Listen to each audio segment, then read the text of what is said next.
I promise I'm almost there, y'all.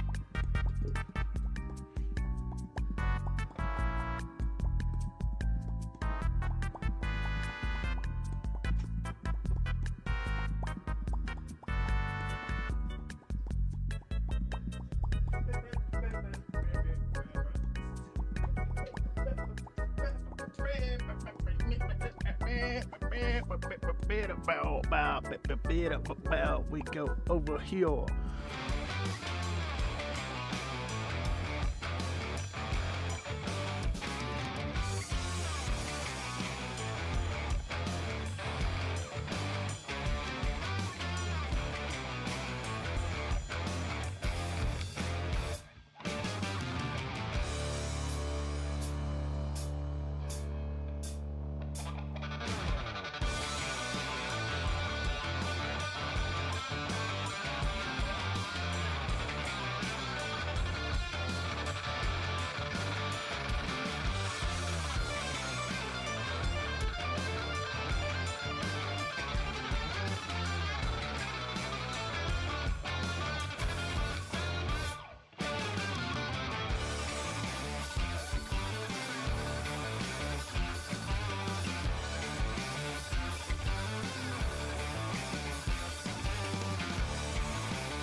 Y'all can't hear me, and that's why I do the mic test.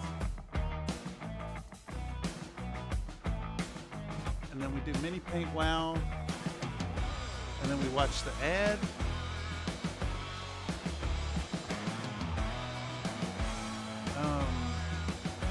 How late is it? How late is it? How late am I? 4 minutes? That actually ain't too bad. Okay. Water's full. That water is full enough. Paintbrush is here. Let me quick hit the button. I click. Oh shit. Hold on. Let's lower the camera back down.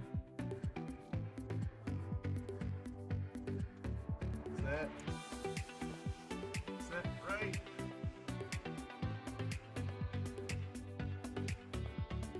It looks okay. My camera lives on a boom arm that comes down from the ceiling.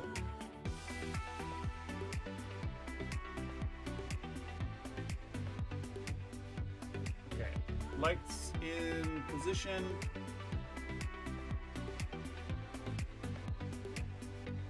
Great. Mic test, and mic test.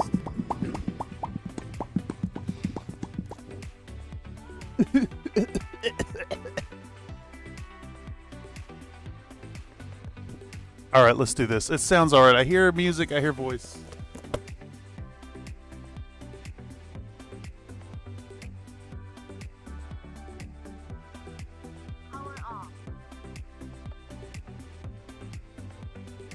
Buenos días, ¿cómo están ustedes?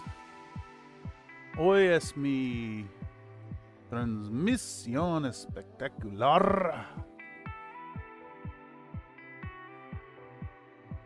Howdy, y'all. Welcome back to another paint stream here on Country Tribe Minis.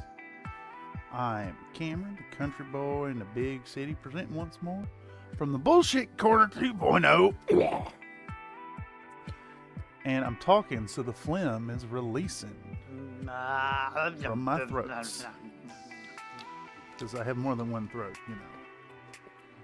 All right. y'all didn't know, but I'm actually an Eton. And when I had that bicycle wreck, my keloid scar tissue on my shoulder grew into a second head. He whispers into my ears at night. All right, let's get stuck in. I am woefully behind on this project. That's because I'm lazy and I took the day off yesterday. So we're gonna have to make some concessions on this paint job. I think we're just gonna live with getting the most out of our glazing on the skin. I'm very happy with this like really dark green to flesh tone gradient we have on this Goblin. I wanted her to look very melanistic, so very, very dark, kind of like equatorial African folks, like that really, really deep blue-black, only in green tones instead of brown tones. So I think we've got that achieved. Instead of trying to glaze on the red, we're just going to go in and we're going to apply some straight, like high opacity paint in favor of getting this done. I'm aiming to finish this model in 3 hours. Let's get it done.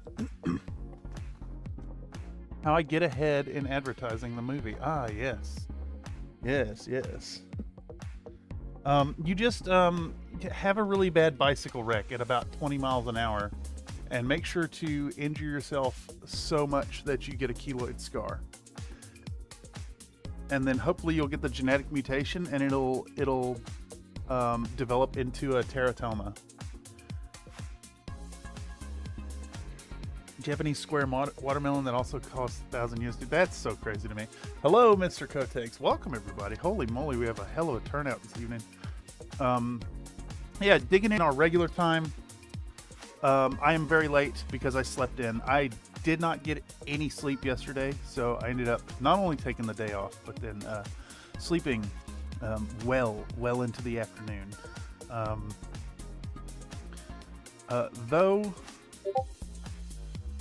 Though working for this channel is an absolute fuck ton of work for very little pay, it does have the added benefit of being able to sleep as late as I damn well please. And sometimes I please to sleep until, well, basically evening, because I'm tired. All right, so let's get started here. I've been given a tip. Sleeping is for winners. Yeah, to a degree. To a degree. Excessive sleep is also really bad for you, of course. I like to fluctuate between chronic not enough sleep, punctuated by chronic oversleeping, and never develop good habits.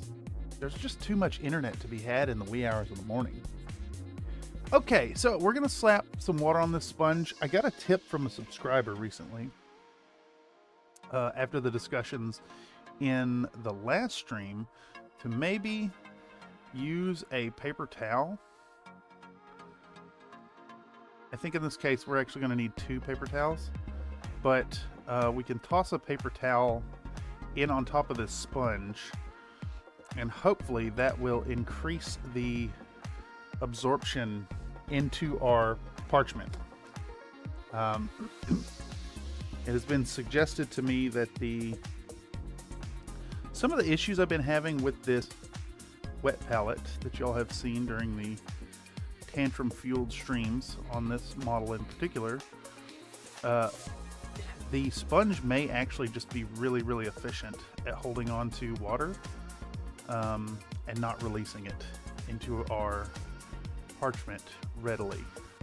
So we're going to saturate that top layer with an extra bit of paper towel. I think this will also work as a nice buffer zone to soak up any spilled paint.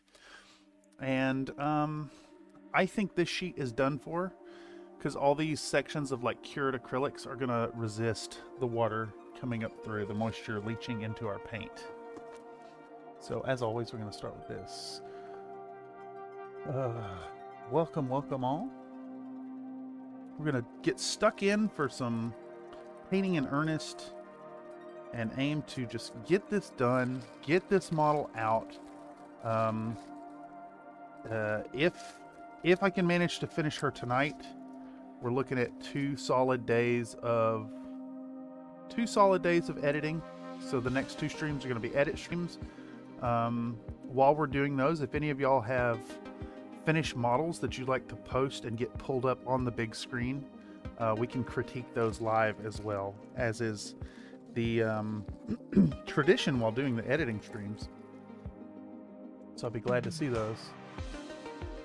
Done for sure. Yeah, exactly. No, just like every project, it's going to turn into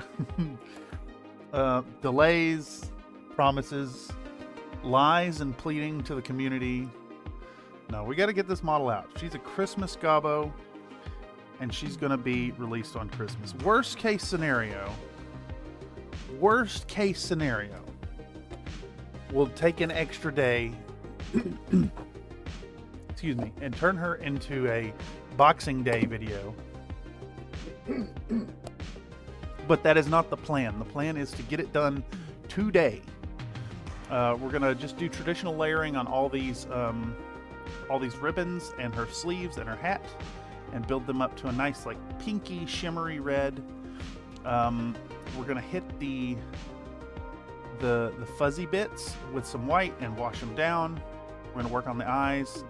And then I think what we can do is just blast over this base with some nice contrast colors, and just like half-ass this and get it done. I would have preferred to do this all with glazing, but losing a work day to my own laziness really destroyed that plan. So without further ado, let's get out our Mephiston red, which is right here, and maybe a highlight color while we're up. I think we might highlight it into magenta and then just into more pink. I think the pink tones is where we want it, because there is some like fleshiness in there. I also thought we could maybe even do sunny skin tone. We'll think about it more as we get there.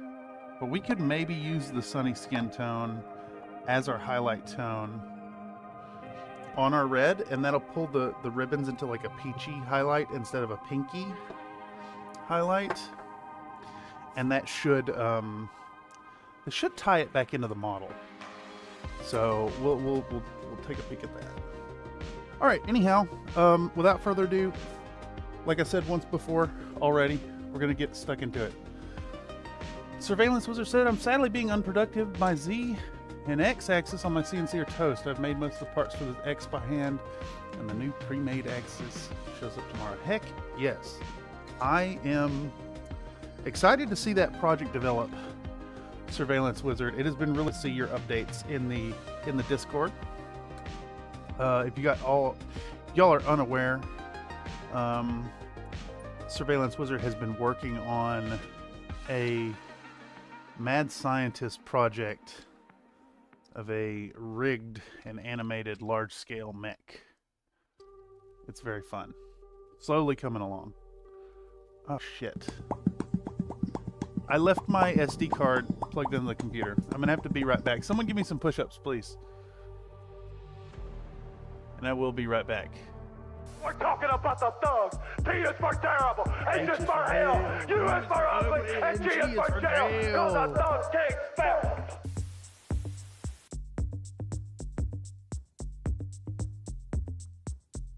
Yeah. Would you do a workout? I do. Give me 10.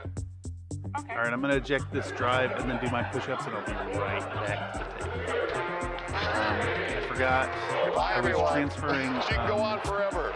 like 40 gigabytes of footage from our last paint session, and I didn't put the card back in my phone. So let's do that, and I'll give you your 10 push-ups, which are actually for me.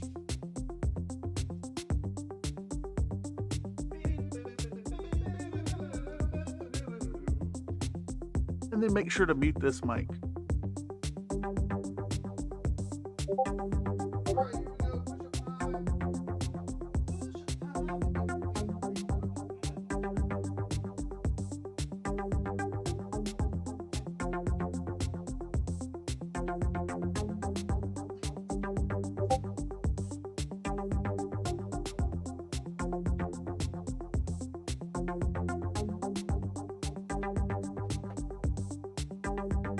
right, here we go.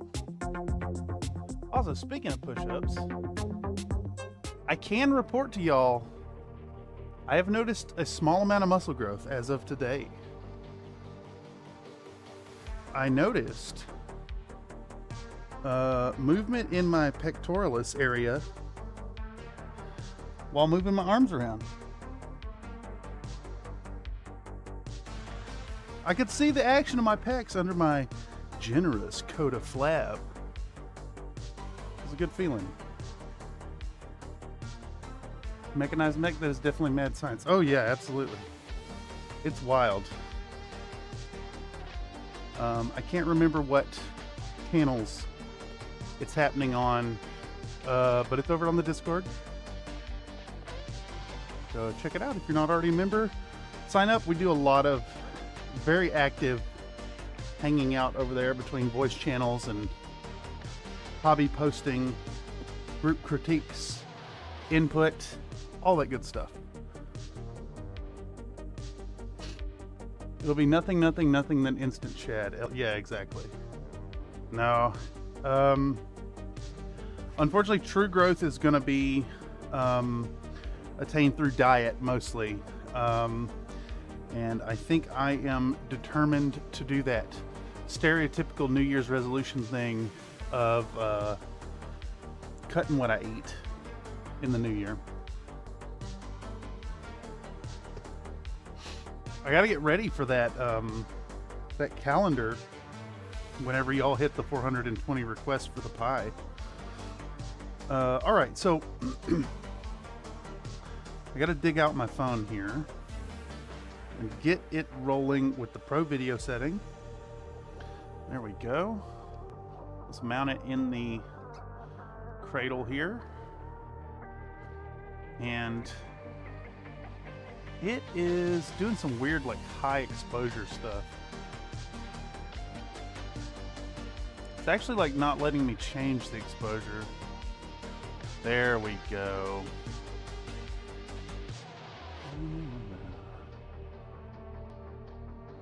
Okay.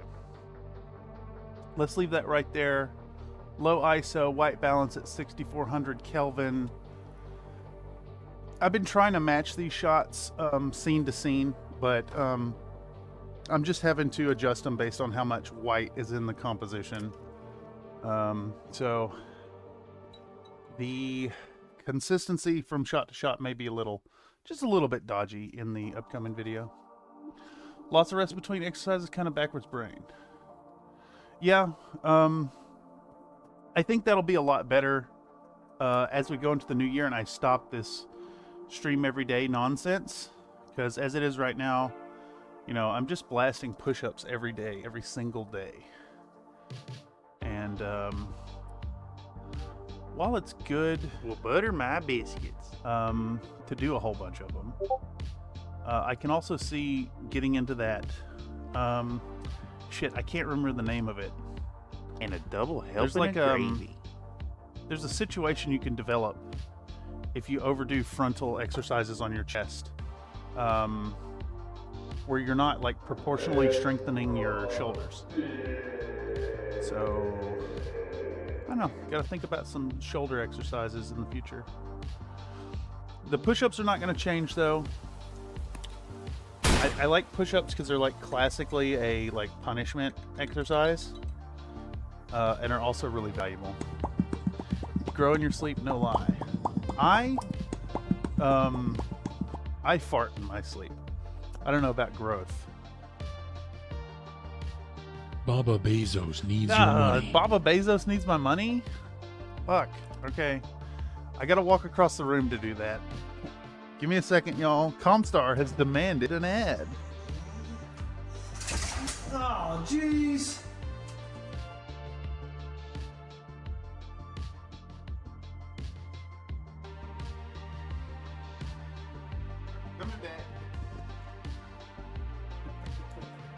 Hey, look, there's an ad playing on my phone. Oh, that was a pair of unskippable ads. Fuck you, YouTube. God. A pair of fucking unskippable ads. Absolutely disgusting. And it's actually reset my chat, so I need to relaunch this stream. There you go. Let's get off the top messages. Tom Sar fuckery. Hey, we couldn't function in the BattleTech universe without it. And speaking of BattleTech, y'all,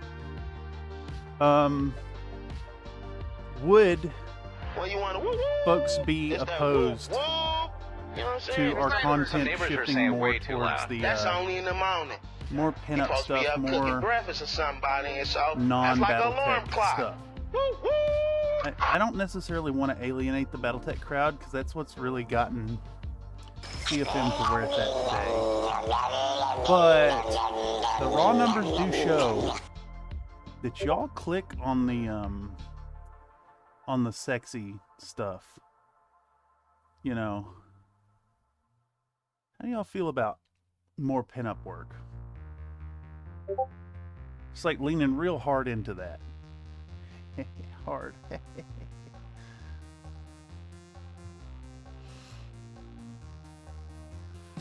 All right. Let me know if you think it's a bad idea, especially if you find this via the algorithm after the fact. Toss it in the comments if you didn't get to participate in live chat. And that goes to everybody. If you have thoughts, please, by all means, toss them in the comments section. YouTube loves that stuff, and I do read all the comments. 100% of them. It will get read, it will get considered. So, as always, keep it coming. Because honestly, you know, tips and monetary shenanigans aside, that is the best way to support the channel. Is to do the YouTube-y stuff. It boosts it in the algorithm. We can find more country fried people to tell us the biscuits. I want to know about your biscuits.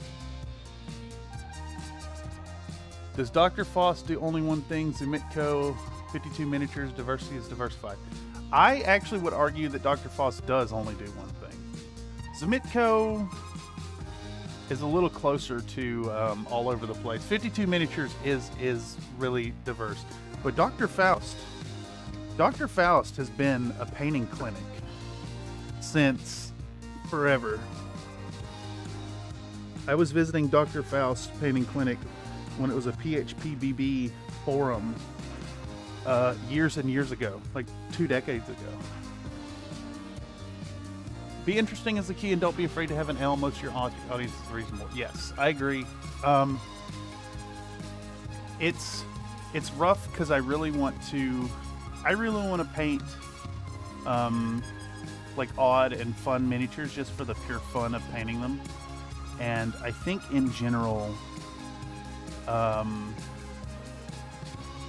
as far as like the performance and the algorithm for that, it's generally bad. It's generally really, really bad. I am the cream, yeah. The cream of the crop. And there's a no certain one amount of chasing, that does it better. Chasing topics that people will click on and creating, you know, fun clickbaity titles. I guess the big difference is I want my clickbait to have like resolution.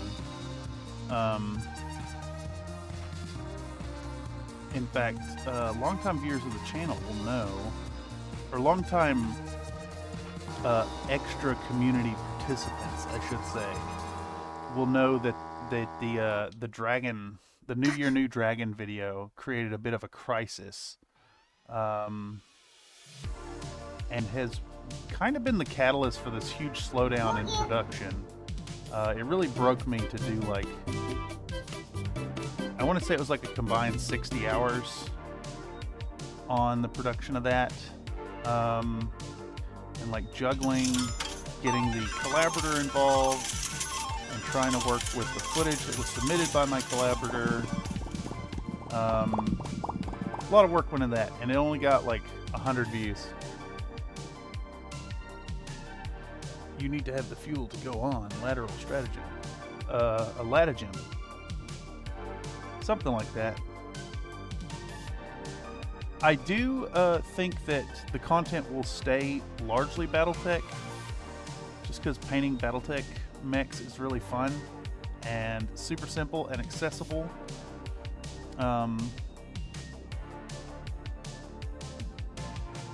Plus, there's so many paint schemes to cover that I would still very much love to cover. I'd like to have a good catalog of videos here.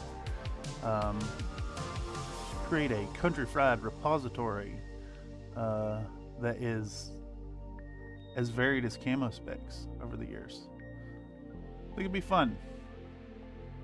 Anyhow, just musing, y'all. I'm really having fun doing this, and I want to keep doing this. And it's all made possible from y'all's participation. So I want to keep that community involvement high. I want to keep that content aimed at y'all. You know, 60% what y'all want to see, 40% what I want to do. Something like that. Man, this white balance is fucking blowing out big time, ain't it? Country Fried Suppository. Ooh. Just stick it right in your butts. Alright,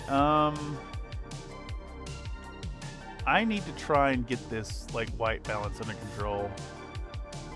Let's turn that off maybe. What's this look like if I just cut it off? It is like blowing this out.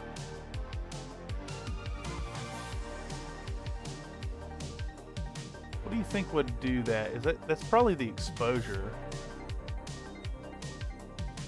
Probably come down a little bit on the temperature here. That looks pretty close to what's going on here. Get that out of the shot. I don't know what's going on here. Is there like a film of stuff on the front?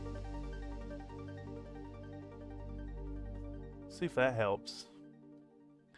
Brightness, saturation, sharpness. It actually doesn't let me control the exposure too much. Oh, here we go.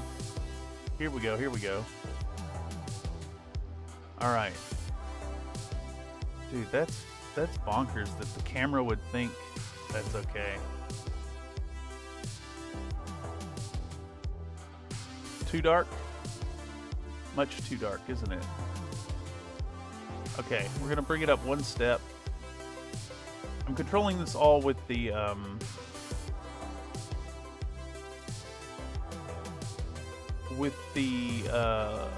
Logi Tune app that came with the camera.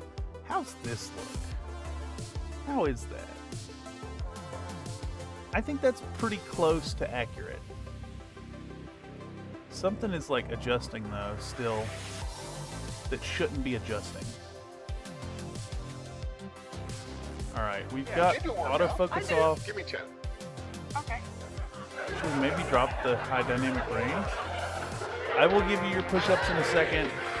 Bye, everyone. I'm busy. She can go on forever. I have to wait to see it. Okay, high dynamic range off was a bad call. High dynamic range on. And let's go back and zoom it in a little bit, maybe. Zoom it in like that. All right, let me give you your push-ups and we'll get right back at it. Working on the reds.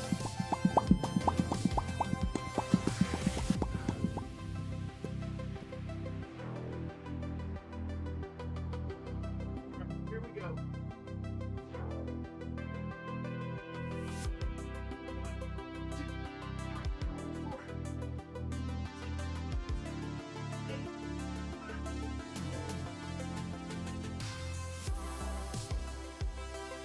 Push-ups done. Push-ups done. Oh, I didn't record the first set. Let's get our 20 in. Keep them coming, y'all. OBS always turns on this low light setting on my camera and I have to disable it. Oh, interesting. You think this is true outcome? Let's see. No. Reroll the dice. Where's it at? Brio. Properties. Salute the sun. Color range full. Buffering auto detect.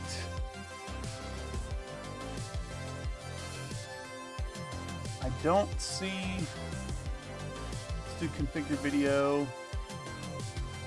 White balance backlight. Comp. Exposure, zoom, tilt. Low light comp is off. Okay. I think it's just the Brio kind of is poopy for filming this. Change the ISO if you can. I don't think it'll let me, unfortunately.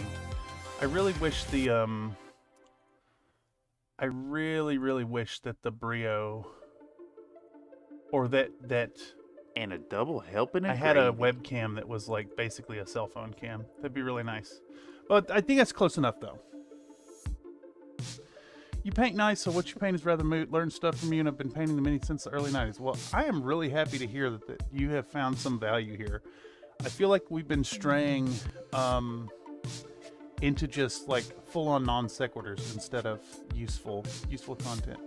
Miles says you should do more Big Macs since you have that big old printer now. The Big Macs were my favorite videos you've done. But the pinup ones are fun for all the puns and innuendo you can work in. Okay, we are planning on doing another Big Mac to showcase Mr. Mako Helios's sculpts, and then also I have a 15 millimeter mech project for to show off some Locust Lab stuff. Also, you know, shameless plug, if you want your own big mech, check out my offer over on fiverr.com/Thurston Studios, link in the description down below. I do Big Mac commissions, and I will work with you within your budget. The prices that are there are not set in stone. They're obviously a little more expensive, but we'll turn it into a piece of content. More traditional modeling, bring back Gun Plus Sunday. Gun Plus Sunday is coming back. It will come back. I just, I've gotten caught up with other stuff. I apologize. Oh man, that thing is cool. Yes. Actually, this is, here, I'll pull this thing back out. This is Locust Labs Trooper Rifleman.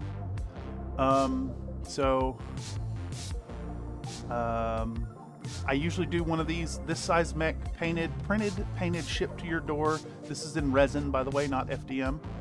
So it'll be 150. 150 painted. No, it's double that. I'm sorry. That was the old price. 300. But I'll tell you what, actually, for viewers of the Country Fried Minis channel, if you want your own 15 millimeter scale mech, shoot me a message on Fiverr. I'll do you one for 150. That's shipped to your door internationally. So half off to all CFM members. I say members, you don't have to be a member. But if you did want to become a member, that'd be heckin' cool. And for as little as $1 a month, you'll get a fun little badge next to your name, access to biscuit-based emojis, and of course priority consideration in community stream events such as the Tabletop Tuesday. If you want to get in on the shenanigans, consider it. Not a strict requirement to participate, but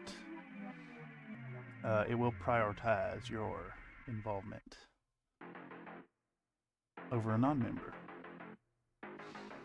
Okay, so what we're gonna do, we're gonna blast through, just doing a nice, fairly opaque coat of this red all over all the bows. We're gonna try to do this as quick as possible, and we're gonna get stuck in with our highlights next. And I think we are gonna use the sunny skin tone as our highlight color. Do like a nice peachy highlight tone, and it'll tie it back into the original palette. Try to unify things, reduce the amount of colors involved, etc. We don't have the luxury of time on this anymore. So we got to compensate for the loss of 12 hours of work time. Yeah. How about 30 monthly payments of $9.99 for the big boy mechs?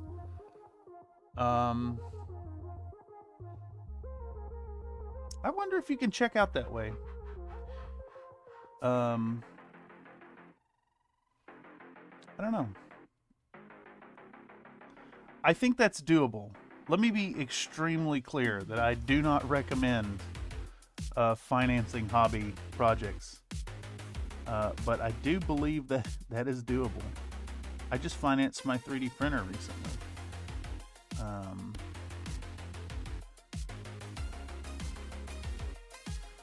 Which is already cranking out sales over on eBay. And if you want to get your hands on some Locust Labs 3D prints and don't have access to a 3D printer yourself, head on over to eBay, the eBay store. It's in the link down below. I can print you out some stuff. Of course, you can always message me directly. Join on the Discord, shoot an email, etc. Always be shilling, you know? Always be soliciting? What's the better term here? Alright. So we're just going to get stuck in. Happy little red strokes all over our nicely packaged little pinup model. We just want to get like a good solid red. To continue doing the glazing method with this particular red is going to take like 20-30 coats. So we're just going to force it. No stress, brother. I'll do it if you throw in a bucket of OxyClean and a ShamWow. That's funny. The sound of Games Workshop dying. It's an interesting point. As a enjoyer of 3D printing, I really don't understand why the big companies like Games Workshop, like Catalyst, why they don't make some of their sculpts available as 3D prints. They could even charge like really high prices for the parts and even make them like more generic. I guess someone does look at the numbers and is like, oh, why would we sell a $200 STL pack where someone can make 60 copies instead of selling, you know, $2,000 worth of stuff to the same person? But like, no, their prohibition against the 3D printing aspect of the hobby has created their competitors, has created the market. It has forced people into the market. It creates the problem that their refusal to accept is scared of. Like, the 3D prints are prevalent because they don't offer the files. Shit, Games Workshop could even do like the Loot Studios style scheme where people pay like a monthly subscription. I mean, the threat of piracy is not going to stop. Or you know, taking a stance against 3D printing because of the threat of piracy is not going to stop piracy. There's already a thriving recast market. Like, it's always been accessible.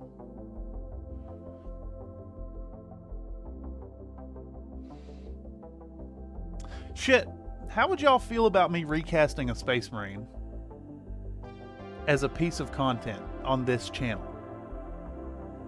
telling y'all how to do it. Taking a stance of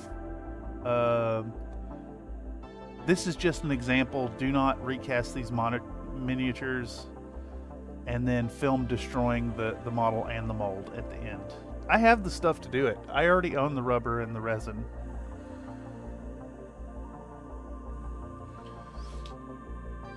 Let me know if that sounds fun.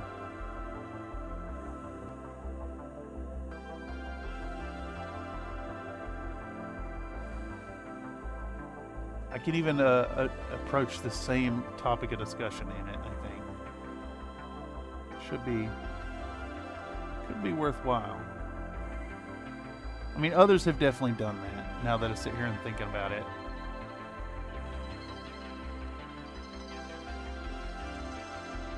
Scared to death accountants, yeah, exactly. If my CNC was up to snuff, I could make metal resin molds out of metal. Yeah. Yep, it's there. So like, I just don't really get the hard resistance against it, as opposed to like embracing and capitalizing off of it. It doesn't make sense.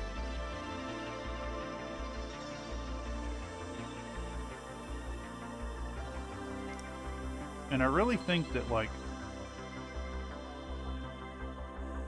it's only going to get worse for the big companies until access to 3D printers kind of hits this critical mass and becomes mainstream enough that some kind of like really ham-fisted legislature comes around and shuts down IP infringement.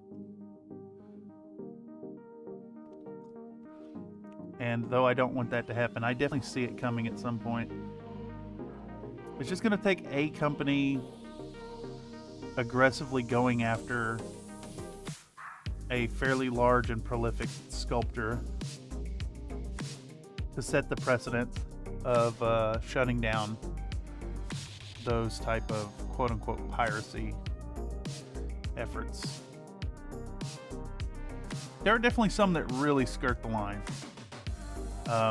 Mini Hulk mechs is my big example that keeps coming to mind. His some of his sculpts, I should say some of their sculpts, are like dead on copies of the Catalyst models. I don't know how they get away with it. Like the Mini Hulk mech's Wolverine, not at all legally distinct. Someone wants to duel me for a lot. Holy shit. Do I have time to do it? Duel. Wait, no. I accept. Damn it. My brain no functional, y'all. I accept.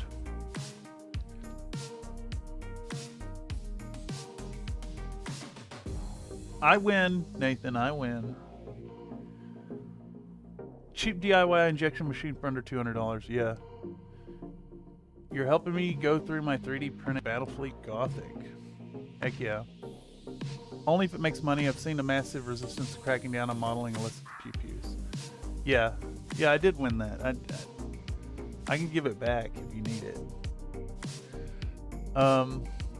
Yeah, I don't know. It'll be interesting to see where it heads. I can definitely see I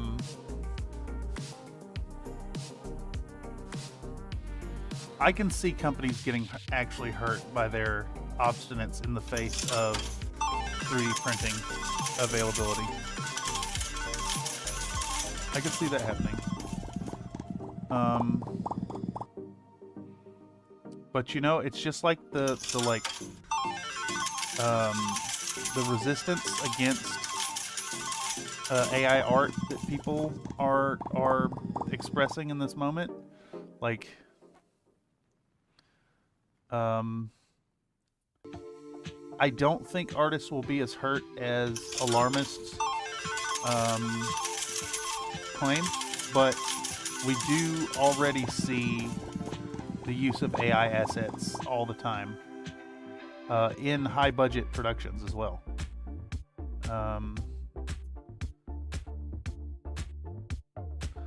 And I think much in the same way that the prevalence and proliferation of AI generative tools will hurt middling artists. We're talking about the thugs. Like people who are kind of mediocre will lose out to low effort AI, and it'll have this net effect. This is my prediction in the art world, at least, that you'll see a lot of like mid-tier artists going out of work without like people directly supporting them, and kind of a return to standards of excellence. If you're going to compete with the readily available low effort AI art, you need to provide Give me 10. high quality stuff. Who's responsible for this one? Who's this? All right, let me unload this brush full of paint. I got you. She can go on forever. I'll try to remember my train of thought as well.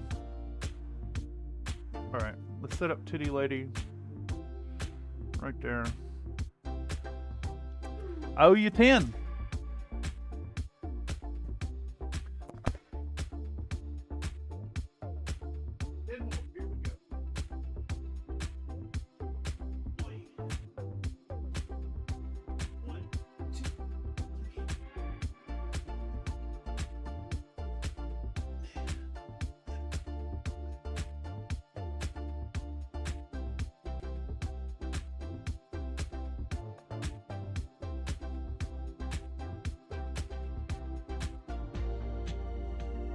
Push-ups. Push-ups. There's 30 tonight. Okay. What was I getting at? So AI art will hurt meh artists. And I think 3D printing in the same way will hurt meh producers of mediocre models.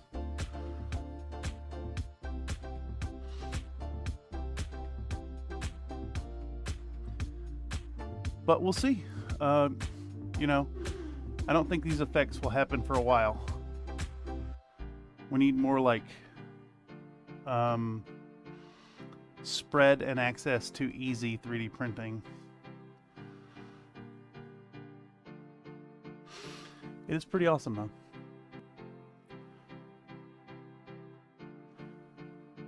Oil paintings are awesome. I make oil paintings and sell them. AI does not concern me. Yeah, the world moves on. Codex brings to mind. Yeah, that is fair. Could it be that Mini Hulk is doing non-catalyst variants rather than the one single mech they allow you to buy? I think that's less of a concern. I don't have one ready actually to show. I think it's less of a concern, and more so that they have obviously used the Catalyst model as their reference and recreated that model in a nearly one-to-one fashion instead of putting their own like legal distinction on it. Oil opens so many opportunities for subtractive techniques. I make stuff from the old world, so Baroque stuff from the 1700s. Use same recipes and everything. Studied Vermeer and Rembrandt. Oh, that's awesome. Yeah, I think that's really fun. And like in that example, as far as like the evolution of modern art, I predict that we will have a return to the old masters. If I had gone on to chase my masters, my thesis was going to be on AI generative art, and the assertion that the next step in the evolution of modern art canonicity is to remove the artist from the equation. You know, it's just a logical following from like mid-70s modern art. I mean, even before that, like as much as I hate them, like Warhol and who's the guy who did the dots? Liechtenstein, exploring the like commercial aspects and the mass-produced aspects of art. It just follows it to its logic. I think in the next few decades we will see like a reinvigoration, a renewed interest in like the techniques of the old masters, like truly like high tier art that speaks more about the skill involved as compared to, you know, this whole trend of everybody's an artist. Is a fun exploration.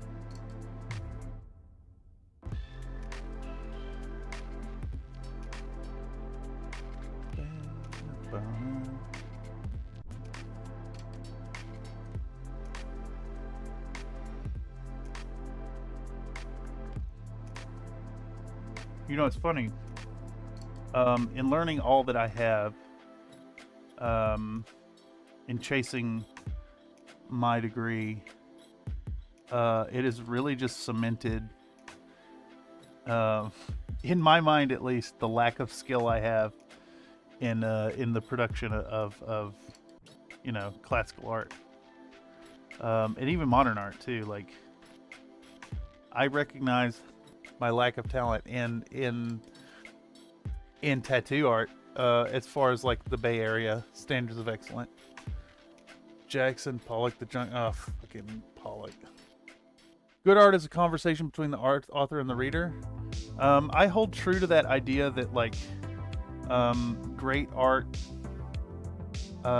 disturbs or disgusts. It creates it elicits an emotional response. My intention with the AI art was to explore the theft of art. AR is mindless digital goo, like clipping fashion magazines and collaging them mindless. Yeah, but like, okay, so my theoretical thesis piece would be to set up a gallery of large-scale AI generations and train the models on artists that were in the same gallery, and just straight up steal their work and create mindless drivel.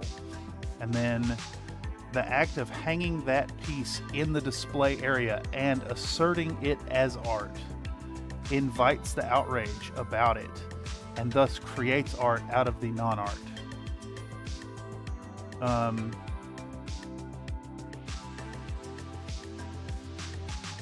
I thought that would be really fun.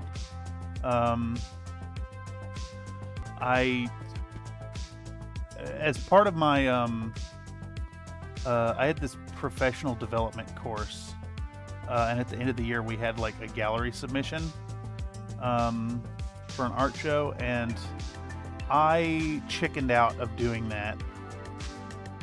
In hindsight, I should have done it, but I did bring it up in discussion with the class, and like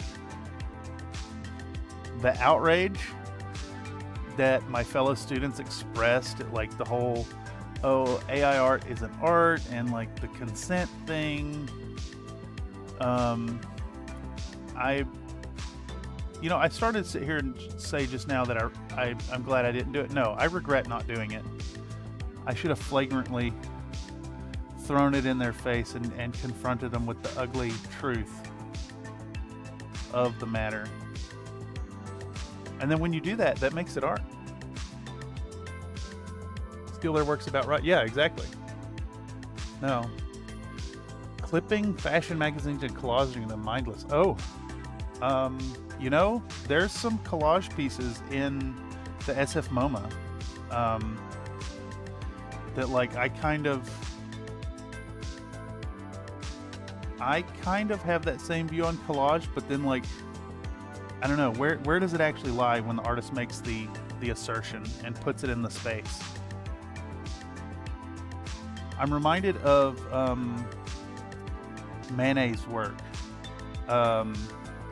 in the galleries, in the what do they call them, the salons, that caused outrage, and all he had done was to like flatten the work, like take the realism out, take the shadows out, make a like characterized version of the subjects, of the colors, of the depth of the information in the subject's presentation, and like that really pissed people off.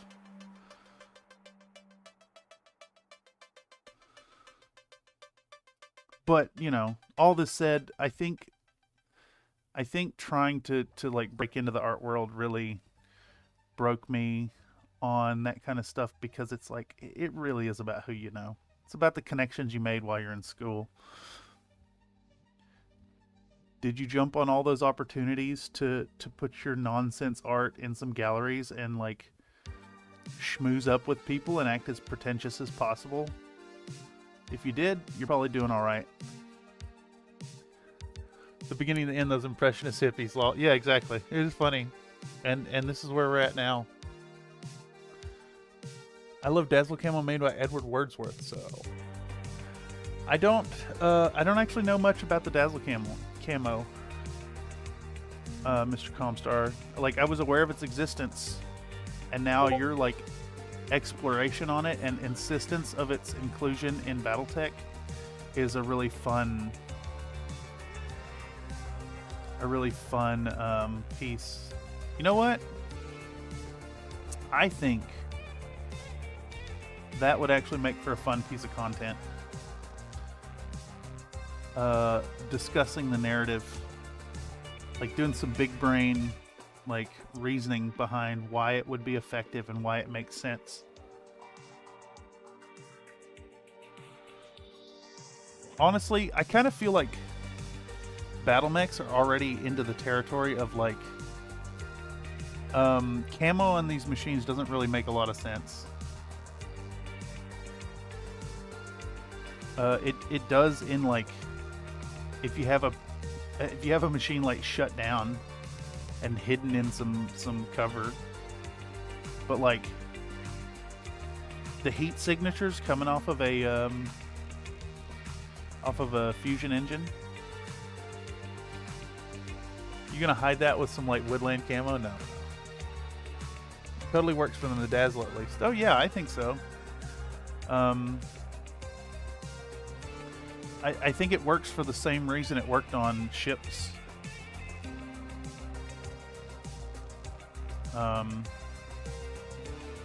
But then again, that goes further into the whole territory of like electronic targeting by heat signatures and all that. I'm actually a fan of Parade Scheme. I think Parade Scheme on mechs makes the most sense. Since the Ares convention kind of turned war into a sports ball thing, like just clearly showing what side you're on is the way. Camo isn't going to save you. Or it might obfuscate, you know, who you're working for, I guess.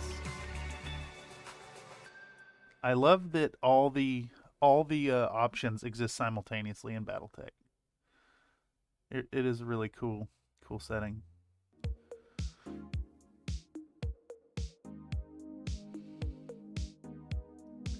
In fact, I'm in talks with a subscriber right now to do our next photogrammetry game as a explicitly like war crime laden thing. Dazzle Camo uses direction, confusion, and type of vessel. Yeah, exactly. I think that could be useful. I think that could be useful in the battle mech, especially if you extrapolate the whole like, at least classic BattleTech, the tabletop rule set is built around naval combat. It is a naval game.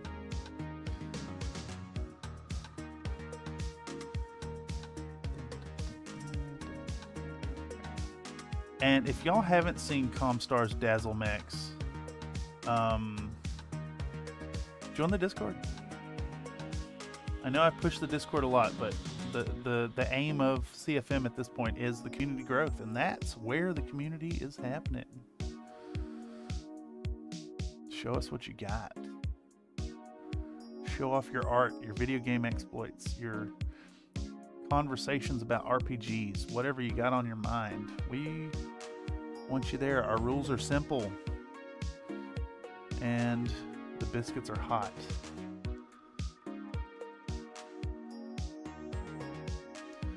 All right, so we're just about done with a full pass of this red.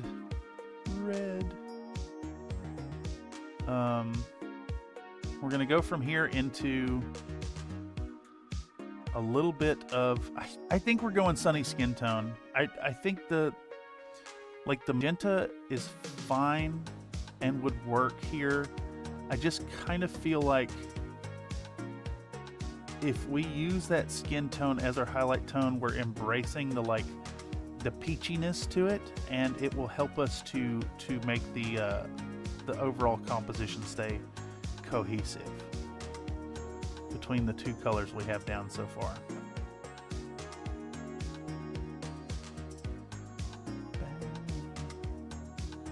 Let's get a third pass on the head though. This is a lot of red that I don't want super patchy. So let's fill in all those spots that could be patchy. Want a nice solid base coat. What are you looking at? 1 hour in. Can we finish this model in 3 hours? I'm going to go with no. Based on past experience. And we'll either... well, I started to say we'll either finish it on stream or afterwards in like a Discord call. But I think what I'll just do is to we're gonna wrap this stream up at the 3 hour mark, and I will just hop into a hobby hangout and continue painting on Discord. It's like the streams, but you're there.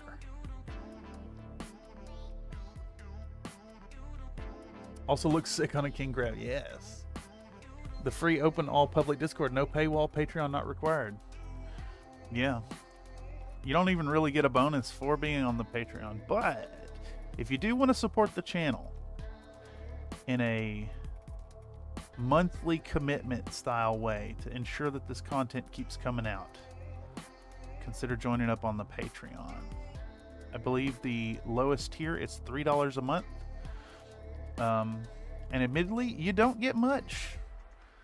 I'll be the first one to tell you, you don't get much. I occasionally do some stuff over there that's exclusive for y'all. Some behind the scenes posts and polls and whatnot. But the big benefit that you get is my undying gratitude and your name in the credits of the videos.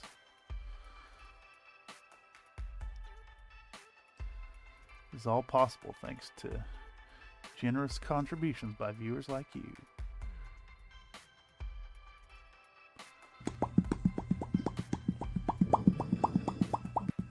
Always be soliciting, y'all. Always be soliciting.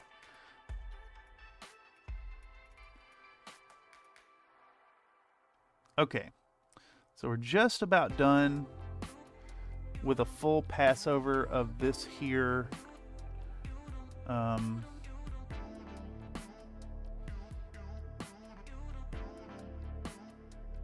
This here red coat. I'm going to preserve a little bit of the purple down on this bottom piece because it's in the shadow. Doodum, doodum, doodum. Doodum, doodum. Doodum. Doodum, doodum. Okay. I think we're in the clear now. Let me put a little bit here. Up underneath it. Is that in frame? Kind of half-ass. That's most everywhere. She's a lot more red. It is a lot more vibrant. We're going to preserve some of the purple on the underside of the arms, in the cracks between the legs, just generally on the lower spots in general. We're going to preserve some of that purple here on the hat too. Though I do think I need to push these, like, we have these sharp folds here that are demanding a little bit more red. So let's do that. Let's bring it. Would you do workout? I do. I do work out, don't I? Okay. Who's responsible for this? Yes, Bye, sir. everyone. She can go Coming on right up. forever. Put her in the middle of the screen so you can. The folks always need more red. Red.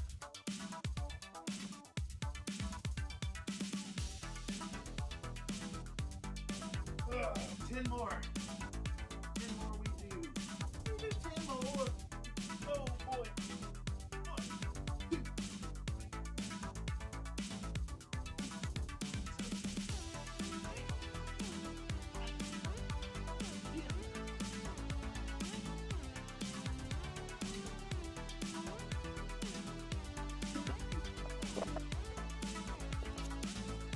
Oh boy.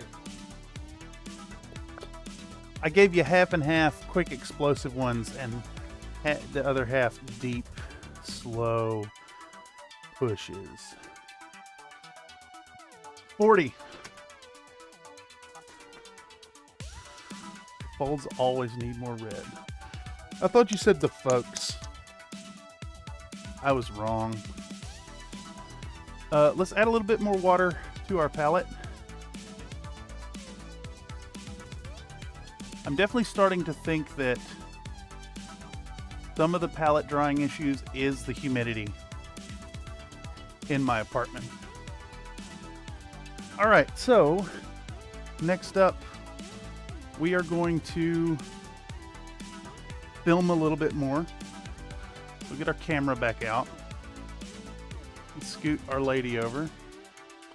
And we actually need to do another Onilab shot, I think. So let's do that. Let's do that.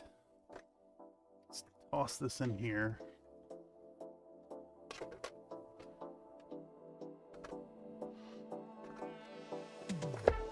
Onilab, shake it. Get Onilab out and plugged in. Howard. We'll find that spot and we'll push our plug until it sits nice and flush against Onilab's form.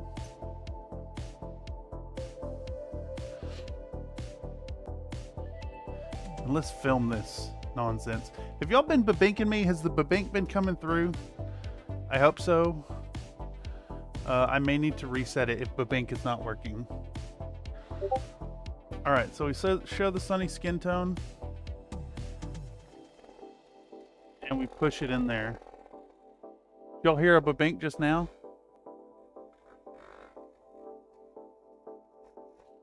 I could watch the thing over there and see if it pops up.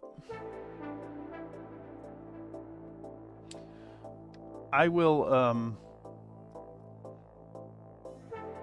go check on that after this color. I will check on it momentarily. Come on, Cable, quit fighting me. Also, babink is good. Okay, yes. Babink. The babink, like, taking on a life of its own is kind of funny. It is... Is it exactly what I was hoping? Yeah, I think so. I think it's doing exactly what the attention. Now I sleep. Well, enjoy your sleep. Have a good sleeping, Surveillance Wizard. Welcome, Lucky Cyan Official. Howdy, howdy indeed. We're doing another episode of putting colors on our sexy holiday pinup Goblin by Gaz Minis. Who's responsible for this? I heard a thing. So thick. Thank you for the generous donation, my guy. Comstar Knight donated a $1.99 super chat. My rack 5 goes BR.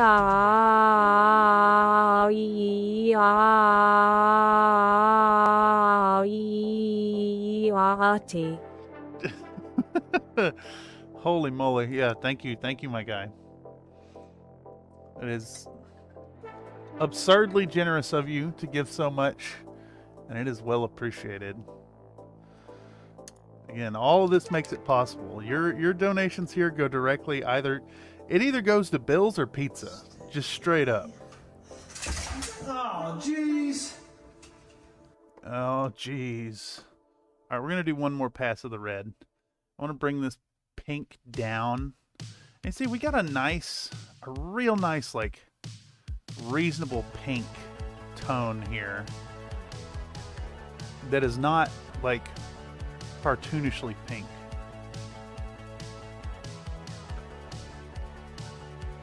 And though it doesn't really make a ton of sense that our flesh tone kind of highlight is on the red ribbons, like, they're not transparent ribbons,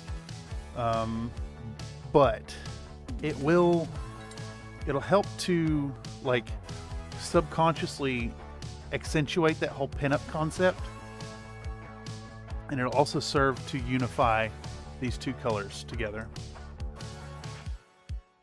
So that's what we're going for. All right. Let's start putting down our thinned color. And we're going to go for raised areas.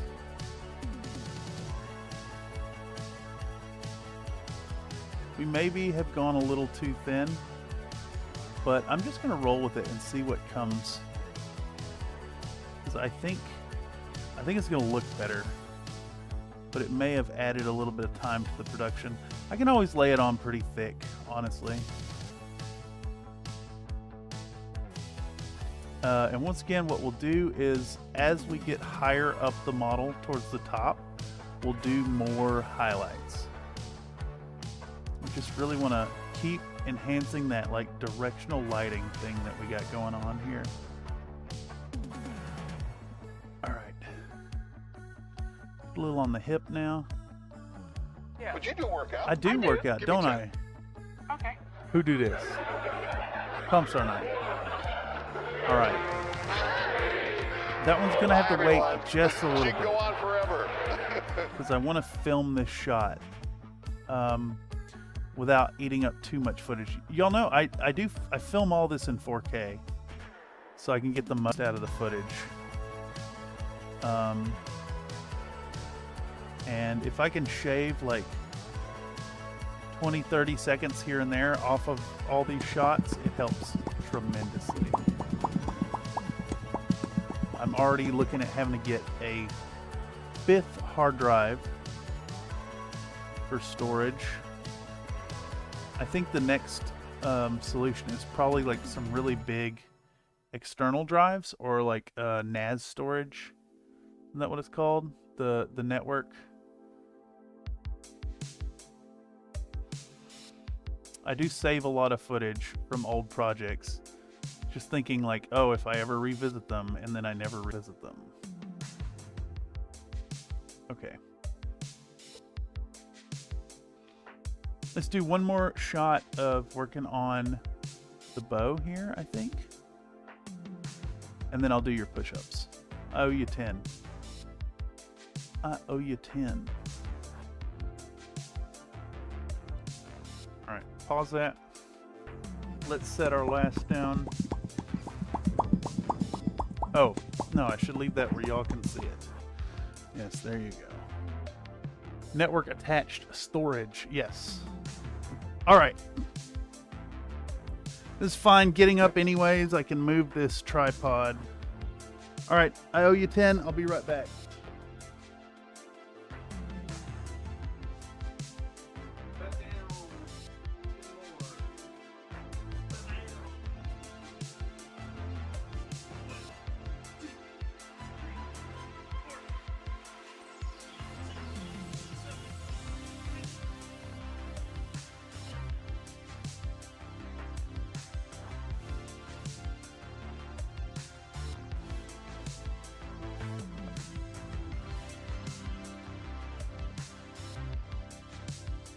My shoulder head is screaming at me. You don't like it when I do really low. Looking really good so far, thank you. Gotta figure out how to claim my Discord account. Already have one apparently annoying. Oh, that sucks. That sucks. Good luck. Best of luck with that.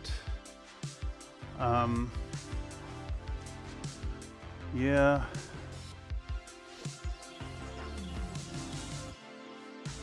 There's definitely ways to do it. I take a lot of that stuff for granted because I kind of live on Discord these days. The Country Fried Mini space is kind of like a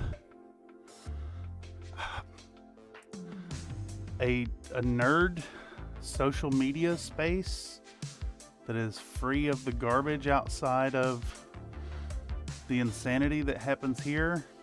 Some fun hobby stuff and curated by the community. It's also just the best way to be directly in touch.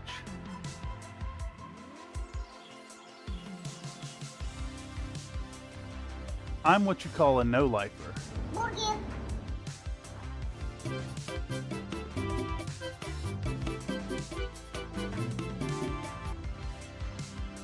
Alright. Little bits of highlighting. I think we're going to do one pass of highlights up here on the neck. And then not hit those again at all.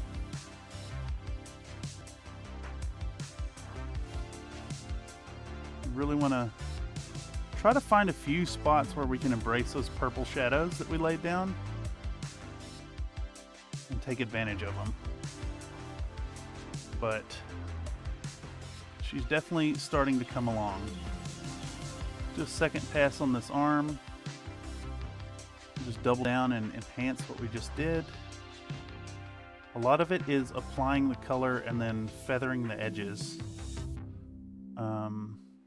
But I don't want to spend a ton of time on it. We got to get this done. There's a hard deadline for this. Well, you know, I call it a hard deadline. It's a hard-ish deadline.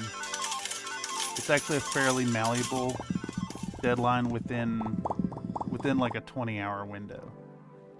Tomorrow, we're going to dig in with editing. The plan will be to cut down clips entirely. Fuck. I just see. Highly curated top shelf garbage at CFM Discord. It is top shelf garbage. I will agree with that. Also, you will. You kind of got to be there to understand the depth of the babink.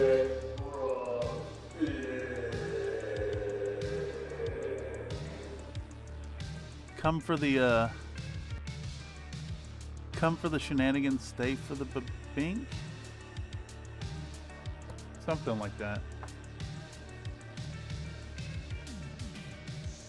I love the evolution of the babink. Is babink sacred? Nah, I don't think so.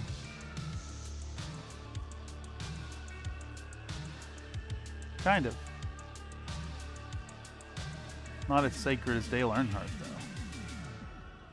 Race hell, praise Dale. Alright.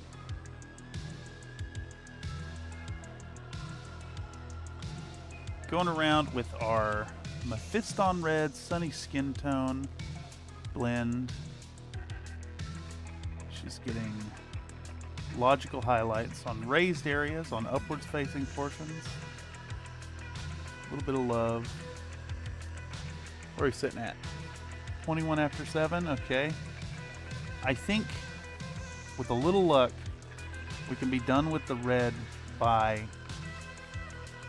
8-ish. And then it should be fairly trivial to start in with the white. And I think we're just gonna cheat. I think we're gonna cheat on our white here, and we're gonna just solid coat all the puffy areas, and then hit it with a speed paint. Maybe some apothecary white. Maybe like a really, really light blue instead of a white, a gray. I really like that effect on old. I don't know if any of y'all saw like 899, 2000 kind of era Space Marine paint jobs, but like you see some of the apothecaries there that have blue as the shading on the white armor. It looks really good.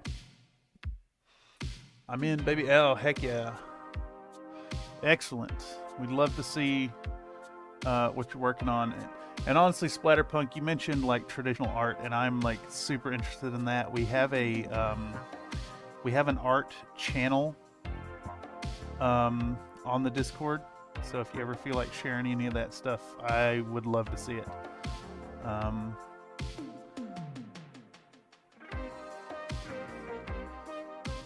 We don't do necessarily like unsolicited critiquing, but I guess a caveat: if you do post things, they could be subject to a critique live on stream.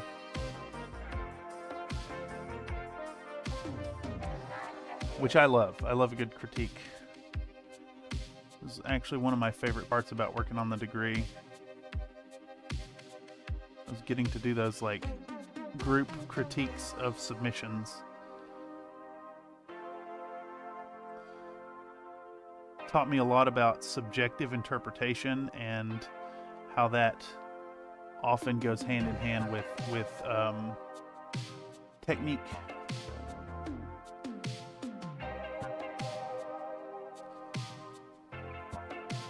No news, I promise. Well, we have a space for that too. We do have a Not the Kids table section that's perfectly welcome. I've shared some of my figure drawing stuff over there.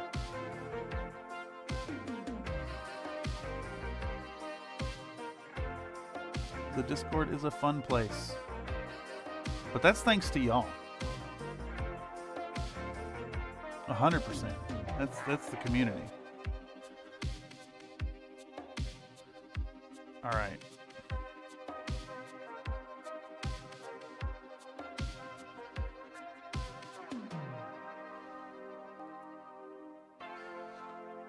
Okay. Where have we worked down to? I think it's time to hit this ribbon now. So let's run across there. And then here on the bottom. And what we'll do, we'll end up going back with a third pass of this color to strengthen. There's a few like really crisp spots on the folds that we really, really want to enhance.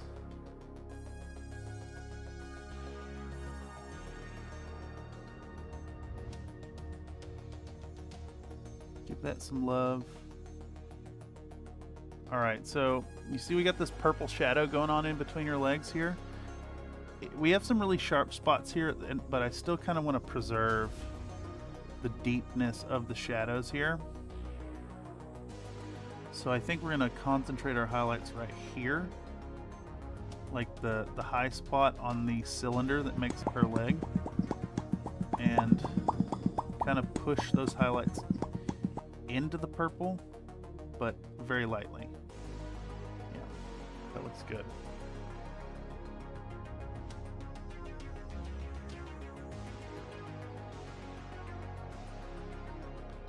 And it's really easy here to just apply the highlights everywhere. You know, just raised area by default gets a highlight, but we're also trying to think about the directional lighting. And in her case, the light's coming straight down like a spotlight. So we really want to try to accentuate that. So we're picking carefully where our highlights are going to live. And we're also making concessions on the application to, like, every now and then just choose to not highlight to really accentuate the play of the light over our sculpt. Of course, this is it's a Twin Goddess Minis model. Link in the description down below if you want to get your own. Excuse me. I hope that wasn't too loud in the mic. Criticize away thick skin development. No, it's great. It's the good stuff. It's where true growth is. We actually, one of my big complaints about school was like, we'd get a lot of students who were like, I like this. That's cool. And it's like, does nothing for me. Occasionally you'd get, I don't like that. That also doesn't really help. Pointing out things is great. Like,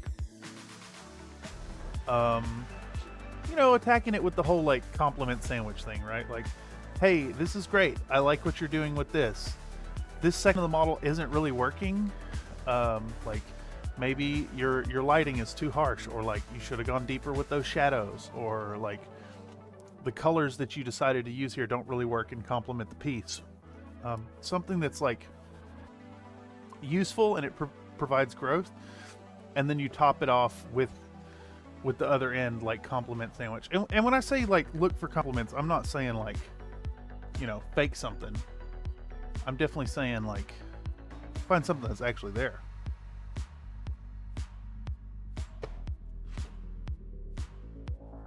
Been studying line work deep dive for the last 5 months.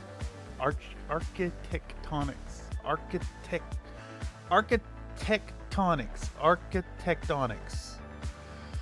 I've never seen this word in my life. Architectonics. Never ever. Never have I ever. That's fun. Hooked on phonics did not work for me.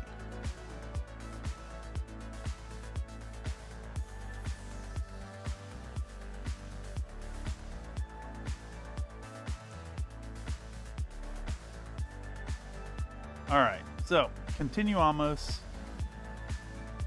We are layering in our fleshy red, and once we get over all of this, we'll go back in with another layer of brighter, more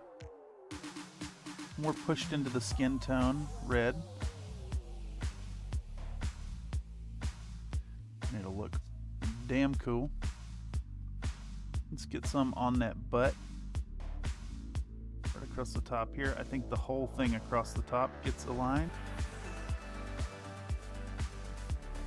There's a bit of a fold here that we'll bring out with the next layer. So let's hit that, and then this line as well. Get some love.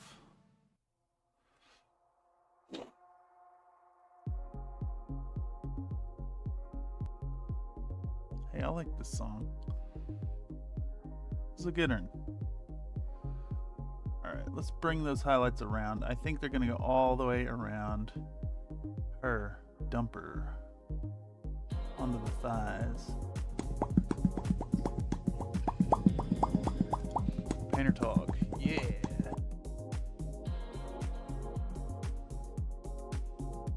I'm gonna pop cat too, Nightbot.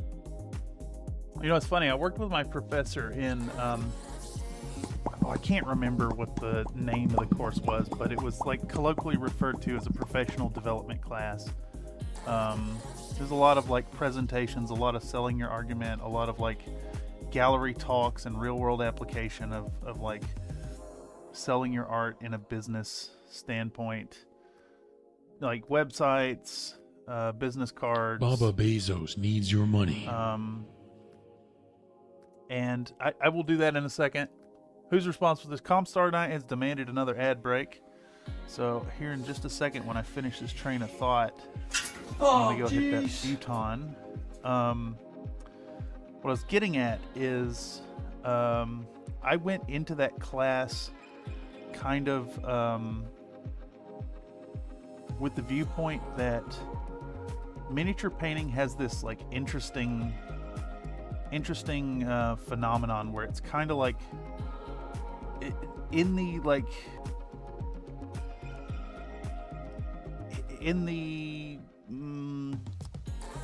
zeitgeist of art, I guess. I don't know if there's a specific term for that, but like in the public mind regarding art, mini painting kind of lives in this like arts and crafts territory that's not really like truly high art. And by the end of that course, like I had a wholly different view thanks to that professor's like insights and like showing me some examples of like pretty high-end artists who ended up like sculpting their own miniatures and painting them up. Like there was this one artist who did like really realistic samurai armor in like 1/12 scale, and then would paint it up with like modern branding, like Nike or what's the fashion designer with little Louis Vuitton stuff like that. It was really neat, and basically is exactly what is going on here. Anyhow, let me go hit that button.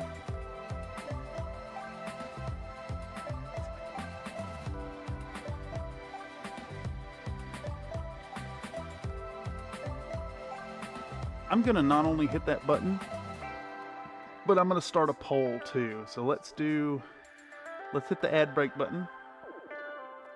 Let's hit that ad break button. And we're gonna start a poll. We're also gonna look at this for a second. We're gonna look at this for a moment. How do I start that poll? How do I start that poll? How do I start the poll? Here we go.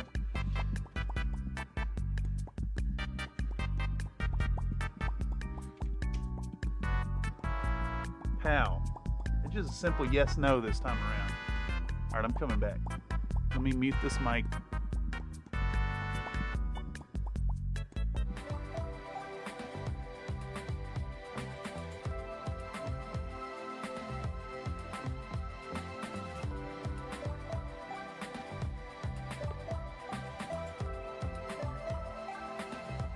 All right, so let me preface that poll in the chat. Wait, did it work? Is it in the chat? Yeah. Let me preface that. When I say is it art, I mean like high art. I mean like canonicity. I mean like gallery, like hoity-toity shit. Did that go through? Do y'all see a poll? It looks like it's there on that screen, but not on this one.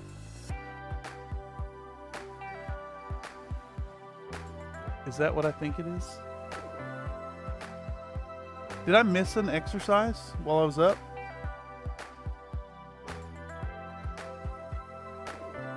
Color manipulation? Yeah. Would you do work There out? it is. I do. Give me 10. Okay. I saw it in the chat first. Bye, everyone. She can go on forever.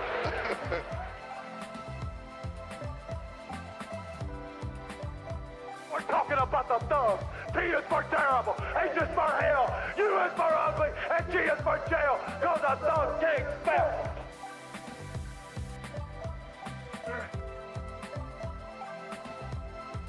Ten reps.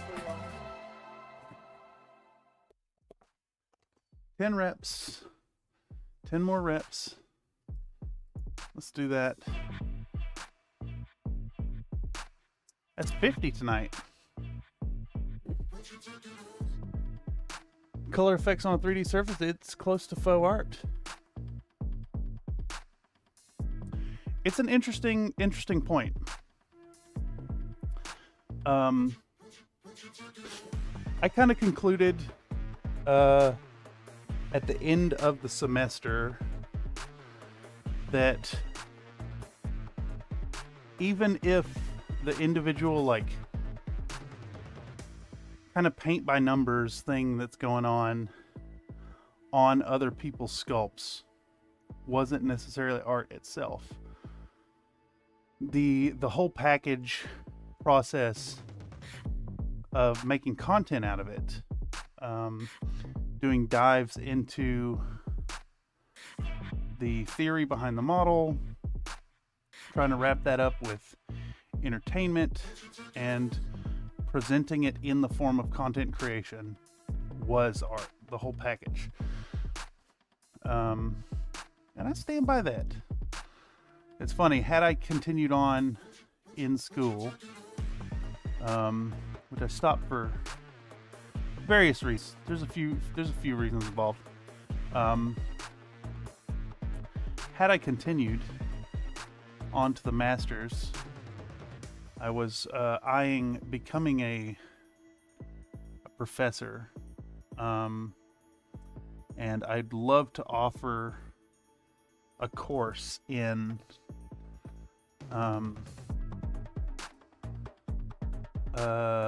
basically video production with an eye towards content creation, like a real world application of arts that would be hard to present in a more traditional setting.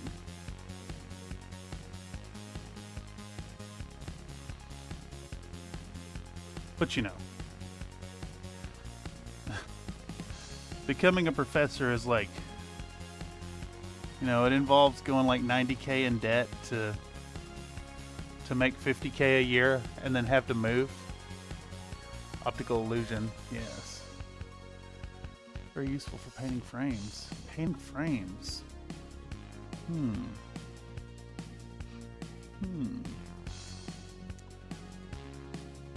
I can't even think of like an example of high art with painted frames off the top of my head. I know they're out there, and I know I've probably seen some, but like they don't stand out in my mind, at least.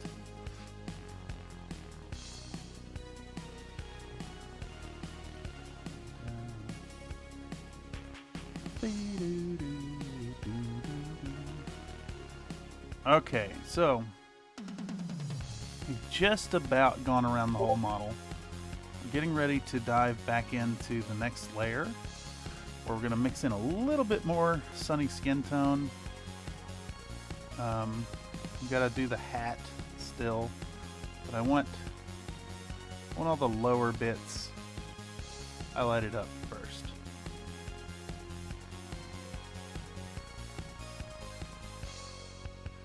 Let's get right here.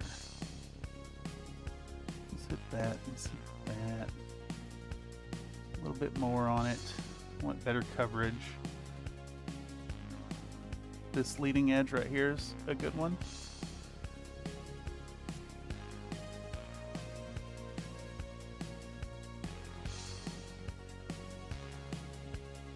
A little bit underneath there. I think we kind of want this whole edge right here in that tone, and then we'll continue this highlight along that sharp crease, and then right here.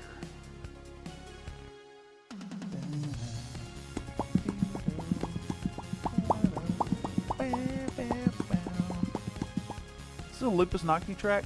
Can't tell.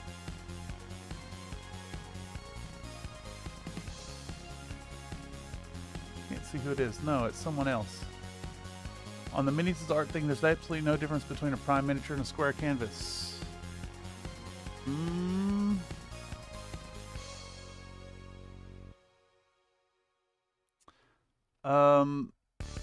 That is true on some accords. I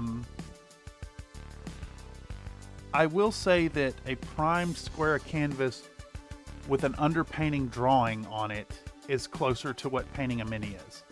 Because we have information inherent on the canvas in miniature painting that informs your decisions on how you're playing with light. Does that mean you can just spray it whatever color you want?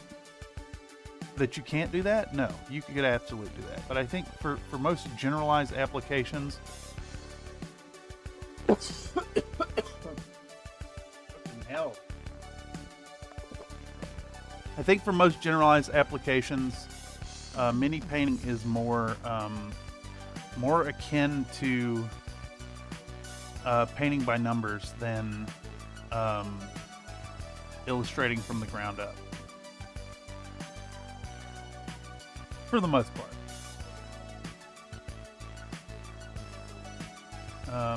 And I think it's that factor that kind of informs, the generalized concept that it's more craft than like actual art. Does that mean that there's not like deep artistic knowledge going into the process? No, but you could paint a miniature just using like prescriptive technical techniques as opposed to like conceptualized expression of artistic talent. Miniature has some similarity to color book as far as the guided layout goes. Paint by number maybe, but that implies a lot less agency you'll find in miniature. Yeah, I think that's fair. I'm saying paint by number, but I'm thinking more coloring book. Yeah, but you can use multiple types of paints. You can use oils, acrylic, speed paint. Yeah, that's a matter of technical technique. You can also paint with different. I could do a coloring book with crayons or markers or paint or watercolors or pastels.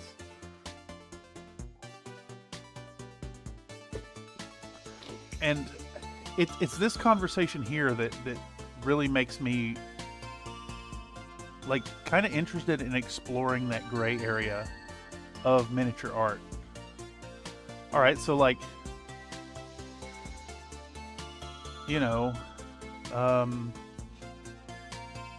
blasting out 30 Space Marines with speed paints in a prescribed technical style, like, is that an expression of art? I kind of lean towards no. Is the work by Roman Lapat, is that art? I'd say absolutely yes.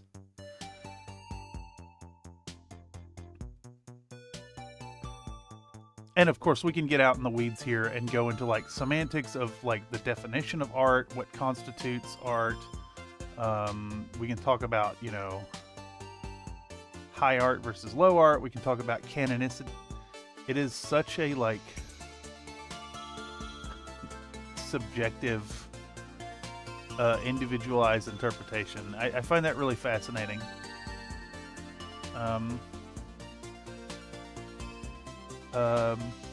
Hats off to my professor though for like exploring this and like chatting with me about it. Unfortunately, I didn't do great in that class because I was so fucking burnt out at that point.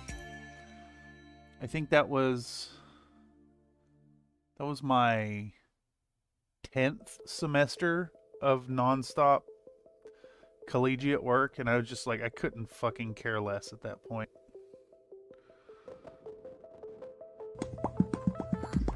I was in school way too long, and I think it destroyed my like art school experience, and now I'm getting nothing out of it beyond like insights and understanding. Craft or not, I learned a lot about paint.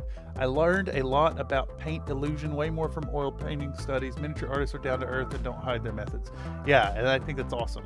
Like, I think that's, if you are,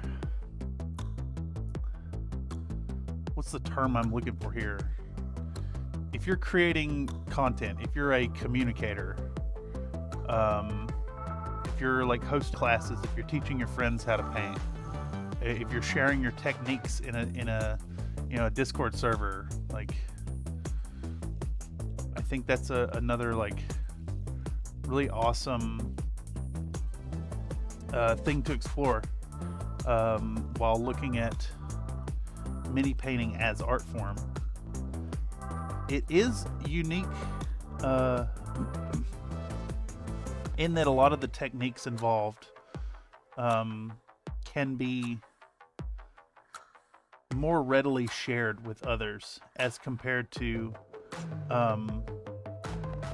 you know, traditional painting techniques. Learning to get your skill up in and capture the hue form is a lot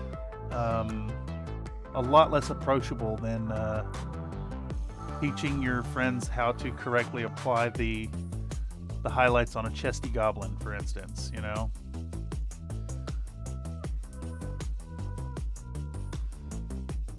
What is it? Mini painting is more prescriptive.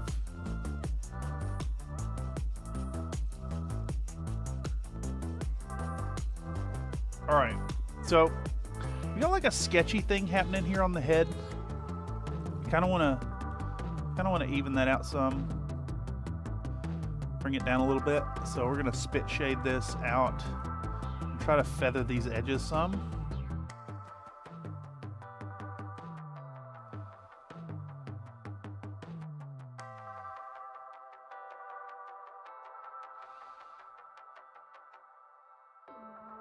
Just feather those edges. Bring it way, way, way down. All right. It's looking okay. I want to intensify the highlights here. So let's do one more pass there, and then I think we're ready to add in a little bit more of our sunny skin tone. Put that there, that there, that there.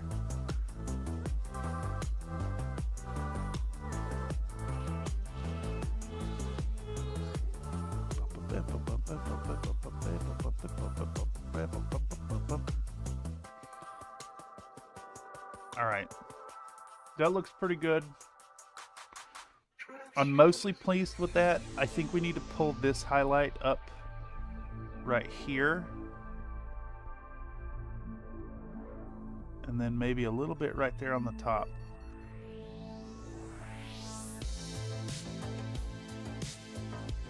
And we'll mix in a little bit of saliva and start spit shade feathering. If y'all don't believe me about spit shade, you just have to take my word for it, or my word on it. It's like, that's a tattoo flash art technique. I can almost guarantee that if you check out any traditional tattooers, American traditional tattooers flash wall, all that art has been crafted with saliva. All this art talk was staring at goblin butt cleavage. Yeah, dude. It's good stuff. Learning how to paint a power sword greater than any portrait tutorial. Yeah. Yeah. Oh, you know, I think one technique that kind of like goes full into art is like trying to look up tutorials for non-metallic metal. That kind of blurs the lines, because like that's art. That's just like learning how to do art in general. Okay, so polish off that coffee. We're gonna get back out Oni Lab. Well, we probably don't need to shake it again. I've got a lot of Oni Lab footage. But we do one of these Oni Labs though. NMM is a superpower. Yes, I agree. It's only learned through practice. No, we are redeeming Oni Lab. How did you find that Oni Lab thingy? Someone mentioned it to me. Someone mentioned it to me during a live stream, I think, is what it was. And I picked it up, and for $30 on Amazon, I picked up my Oni Lab MX Mini. And it also came with a box of stir bottles. This thing is pretty fantastic. I was dubious. I was really dubious at first whether or not it was worth having in the collection. I didn't think it would have much value, but if you're painting with these bottles, it's great. It kind of works on the GW bottles as well. But if you have the extra $30, I think they're worth adding to your collection. I ought to start just listing a affiliate link in every stream now. Sexy pink, yeah, I went with the pink to make it as perverted as possible, of course. And we love Oni Lab. Oni Lab, yes. Wobbly pink mound. I said they was cheap when I got me one. Oh, there you go. It's another Nate's fault. You created this mess.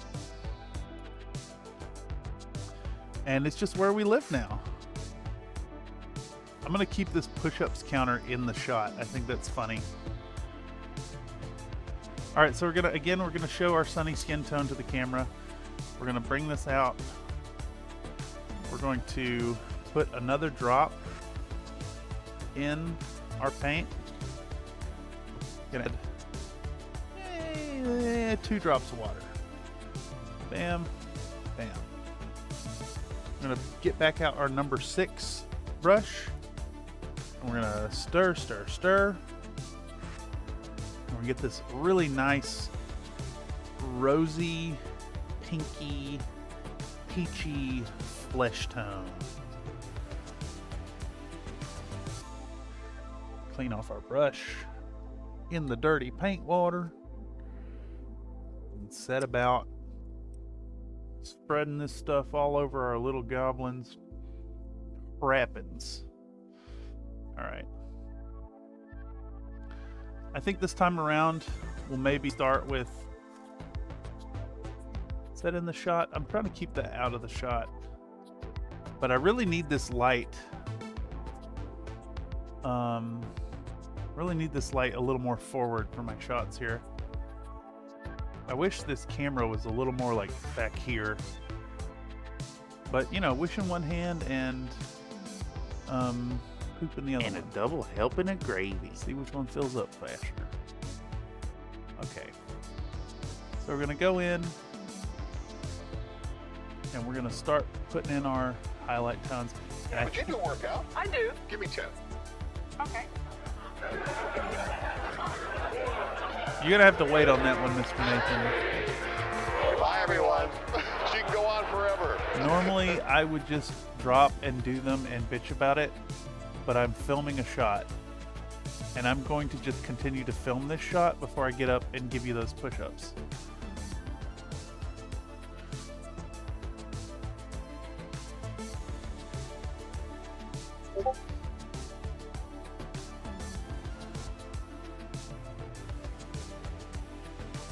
I'm gonna start highlighting in our peachy peach.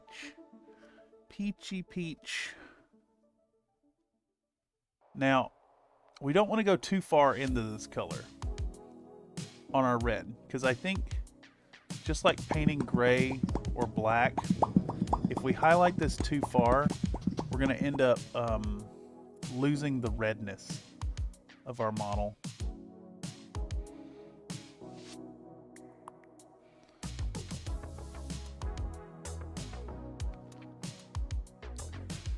Lose the redness on the spots. And I can see that this is already like bright enough that we just want to be really sparing on our highlights. So we're going to pick sharp points. I don't know if we may or may not do another layer after this. I'm not sure yet. I'm going to get another like 2 minutes of footage here, maybe 90 seconds more. I'm going to hop up and give you your push-ups.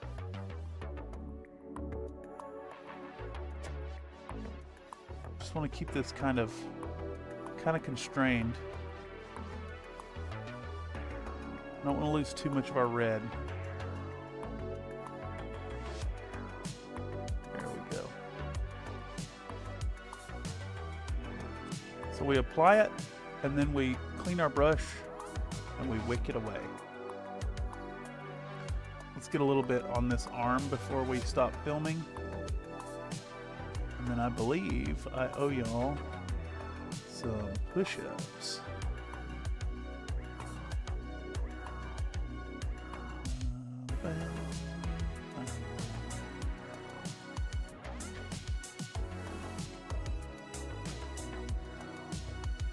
I like this shot because it's showing our tippy-toed goblin lady from the profile. Reminder to folks that if you like Twin Goddess minis, they have a goblin tier over on My Mini Factory that's $1 a month, and for $1 a month you get access to their monthly goblin, much like this goblin. They're not all pinups, but they're pretty consistently all like lecherously thick.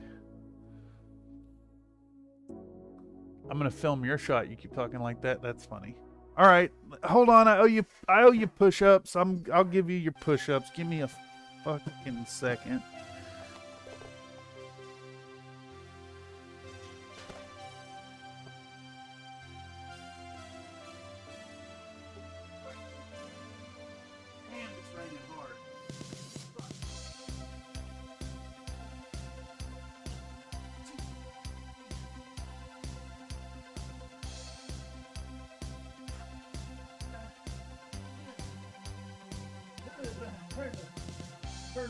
Turn the pool.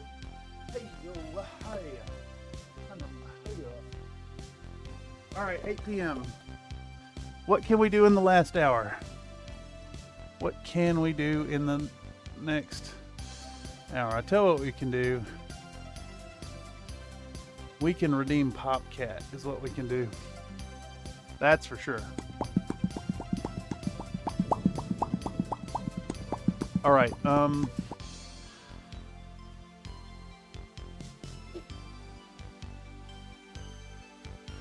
I can actually like kind of half-ass concentrate on what I'm doing here without the camera in the way. So what we're doing is we're looking at where we put the highlights on the skin, and we're looking at where we put the highlights on the last layer, and we're going through and we're accentuating that. And just a little bit more sparing with our application. We're here to accentuate rather than obscure, as any well-maintained pubis should do.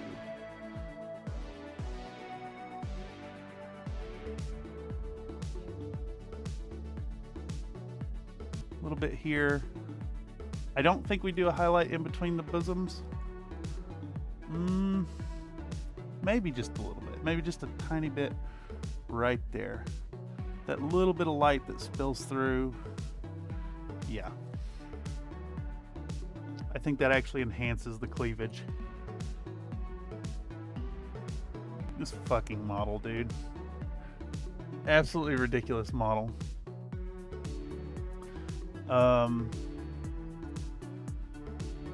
So next pinup we do will either be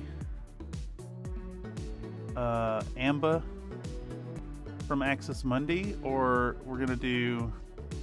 we might do Gaz Mini Stephanie Mini Painter, the brush liquor.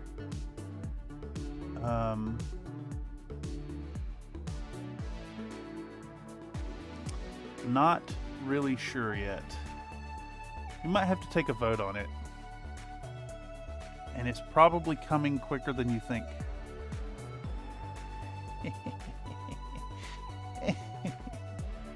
Hate it when that happens.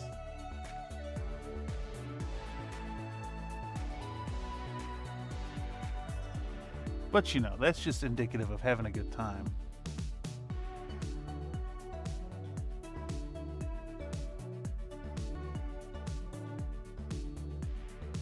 Because, you know, if your offerings come quick, then you can do some back-to-back, right? How will y'all feel about having another pinup out within 8 weeks after this?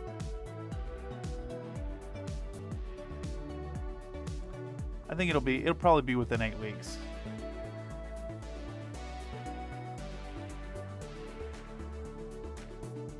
We're gonna try to stick to a bi-weekly release schedule here on the channel. It's the way. It's the way. We gotta boost that algorithmic traction, you know?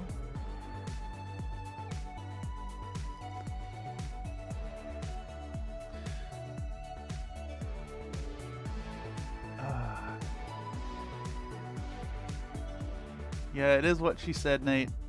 I think that one was done with all the subtlety of a sledgehammer, though. Hey, but sometimes you need a fat end to hammer it home, you know? Sometimes it's what it takes to get the job done.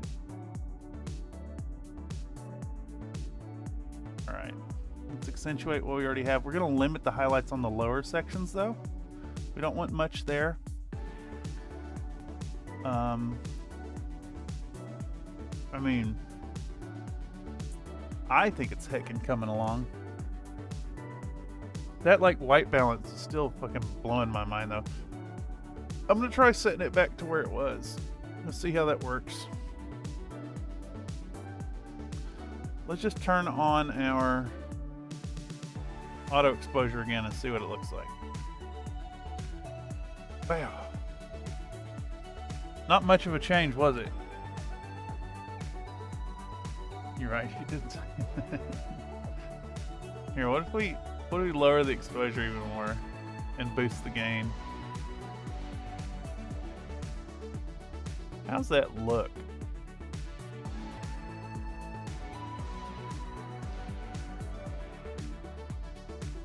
I mean, that's a lot closer to what we're seeing here. I did flatten out the color some, but I think that's just long been a problem with this here camera.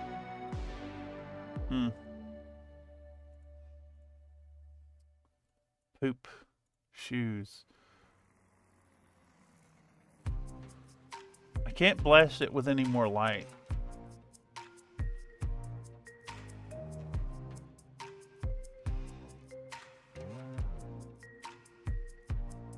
How's this? Ooh, I think that's a nice happy medium. I think I found a good spot. It's about right, because this is really dark, and y'all can see the highlights now. Overall, it's a little dark, but this is kind of what it looks like. It's more like saturated. Thanks, Nightbot. I'm looking at the screen. Flowerpunk said, just bought my own little paint mixer. Yes. Might need a bounce. Well, unfortunately, this is solid resin and doesn't really jiggle, you know. We could get a little, you know, a little bit of this going on and put our model in Onilab. That's the closest to jiggle you're gonna get. What the fuck, dude?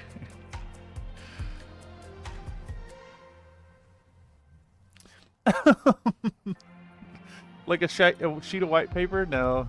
No, it's gonna... I think the white background breaks things even worse, unfortunately. It wants to compensate. What did we use before? We had like a flesh tone thing here.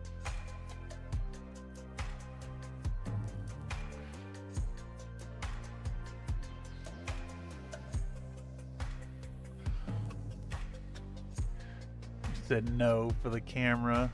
No, no, no, no. It's always for the sex puns. And a double helping of gravy. Always. It never stops. They're always coming.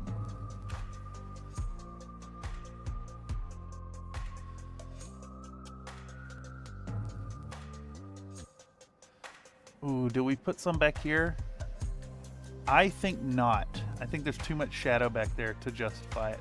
We do want a little bit on the arms, a little bit more, just a tiny bit, just a tiny, tiny bit, and we'll feather out here on the back end.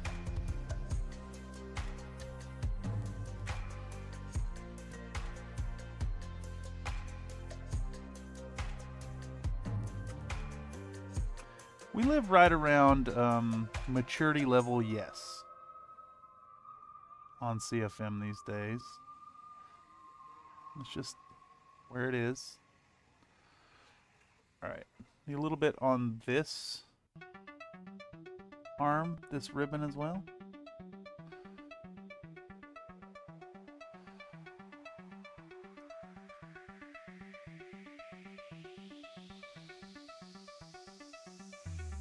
Get a little bit here. Get that light spilling down, but not too much. So I want to just accentuate a tiny bit of that. I think this is fully in the shadow, honestly. I'm going to put a little bit right there, and a tiny bit here, and maybe some right there, but that's it. It's all the highlight we're doing there. As we go further down the model, less highlights. Now this one, I think the high point is actually right about here. Put a little bit there maybe, but not much. Not much there at all. And this thing gets some right here. Choo. That's it. That's it back here. Well, maybe just a tiny, tiny bit right in the middle of that highlight. And then we'll do a little bit right there. And that's it. You got some here and there.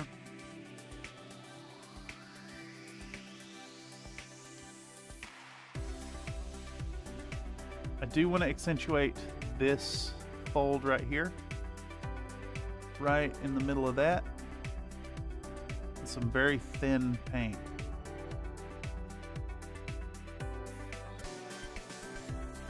One more pass, very, very thin, right in the middle there.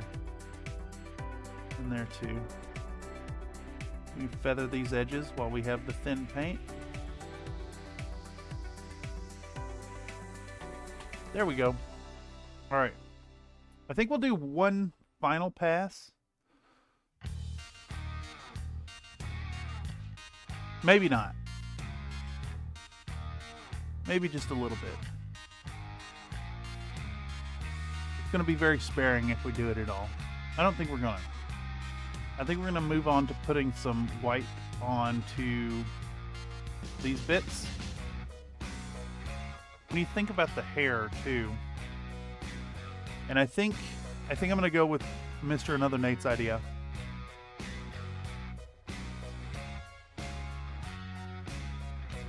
I think it's time to get out the speed paint.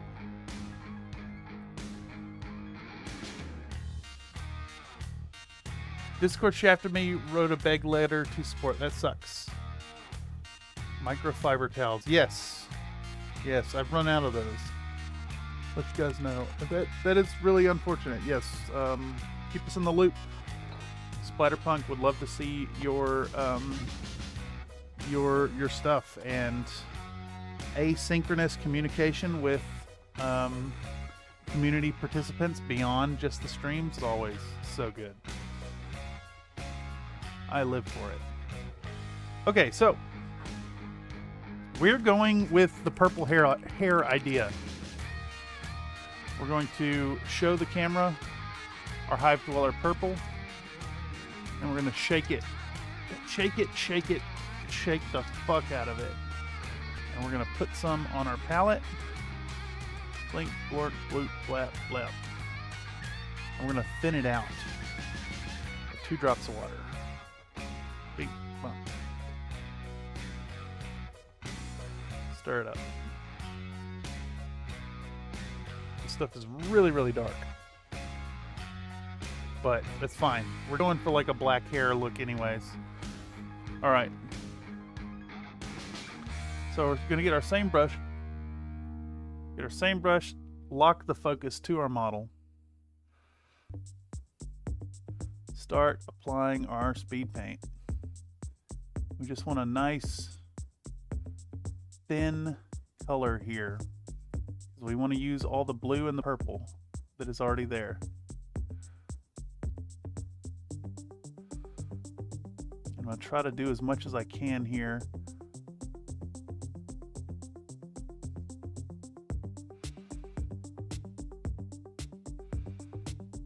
On camera, but I really need to kind of focus not on camera.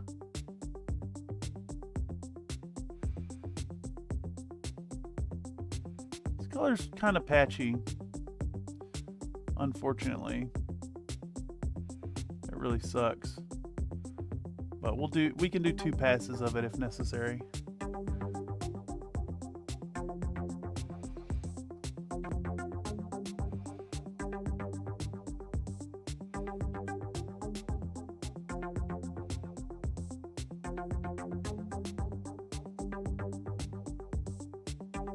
Get up underneath as well.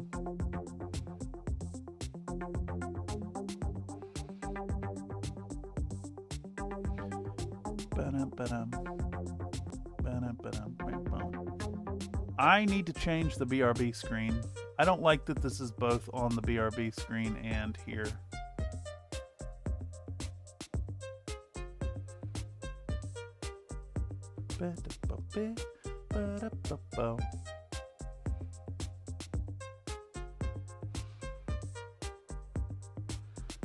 Actually, I tell you what, this bothers me so much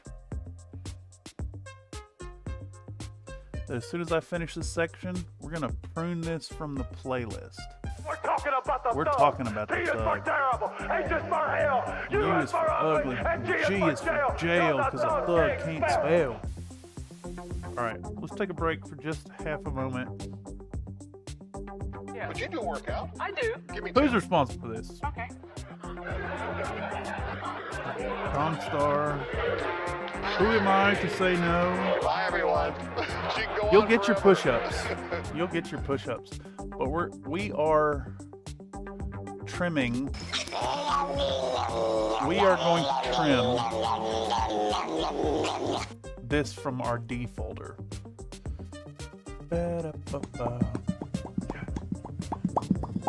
D, music. Immer zusammen. Spiegelstadt. Oh, jeez. Delete. Boom. Try again.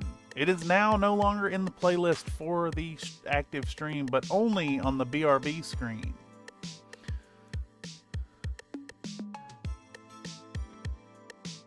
Ever try Tamiya panel liner? Learned it for Gunpla Boys. Enamel base does what it says. I have yet to try it. I have not really branched too far into enamels yet, but we're working on it. A thug is not educated on antique spellings of jail. Yeah, even though that's the correct spelling.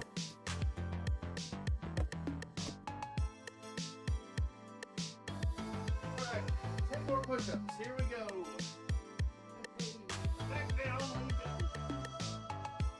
1, 2,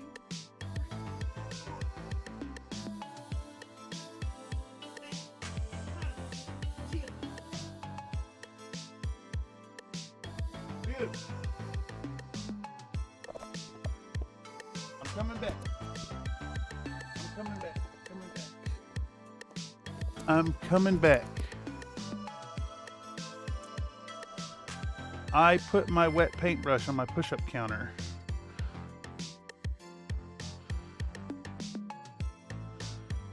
I don't know how that happened.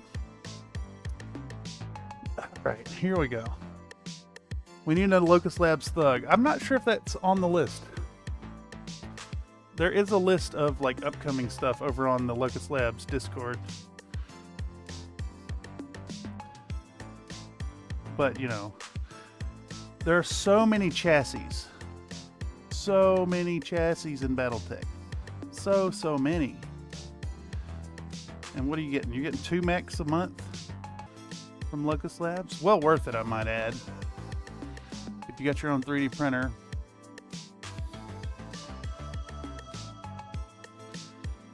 I will always shill for Locust Labs work. Barring some kind of crazy development. As an artist I respect and admire. Does fabulous work, fantastic minis. Big fan.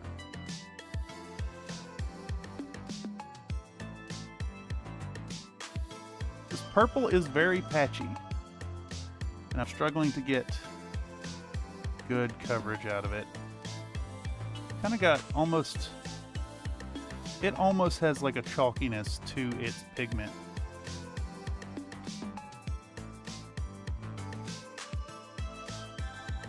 But that's fine. We'll build it up selectively. I think what we can do actually is to do one pass now.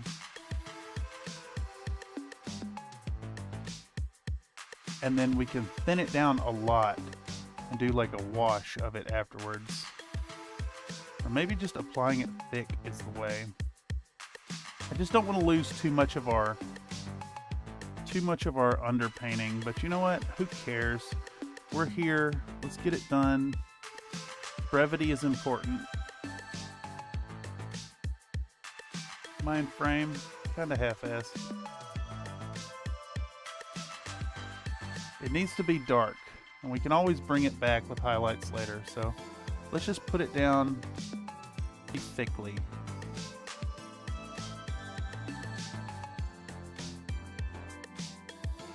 Offer up that thickness. Alright, second pass right here.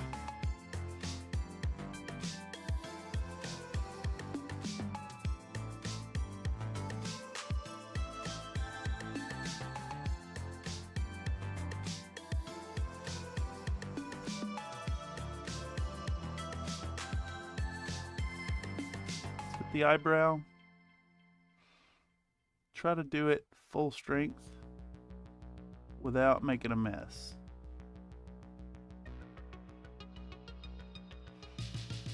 Things could go really bad right here if we're not too careful.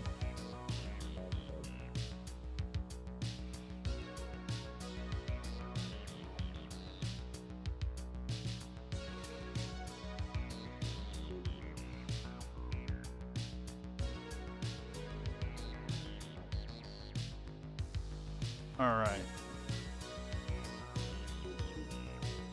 Get that dark purple down. Definitely needs a gentle hand when using it, and the range is small, but it does line.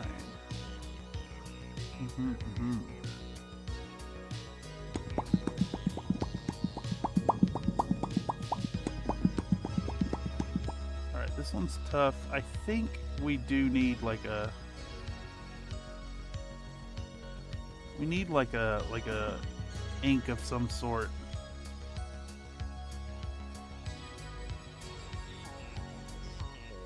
I almost want to get out my winter streaking grime to line in between the hair and the skin. If you guys can believe it.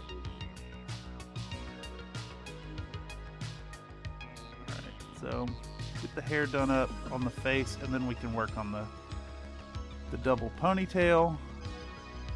Let's get this nice and dark. Nice and dark. I shouldn't have thinned this. It should have just gone full strength in hindsight. But let's do that careful work here. To be really, really careful to not mar that skin.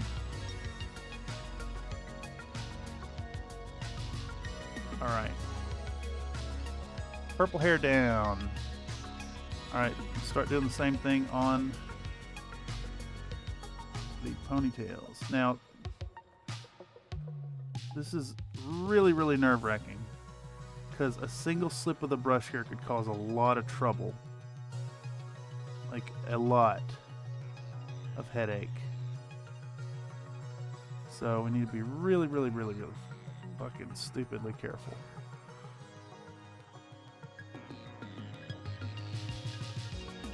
Alright, next, after this, I think we'll do the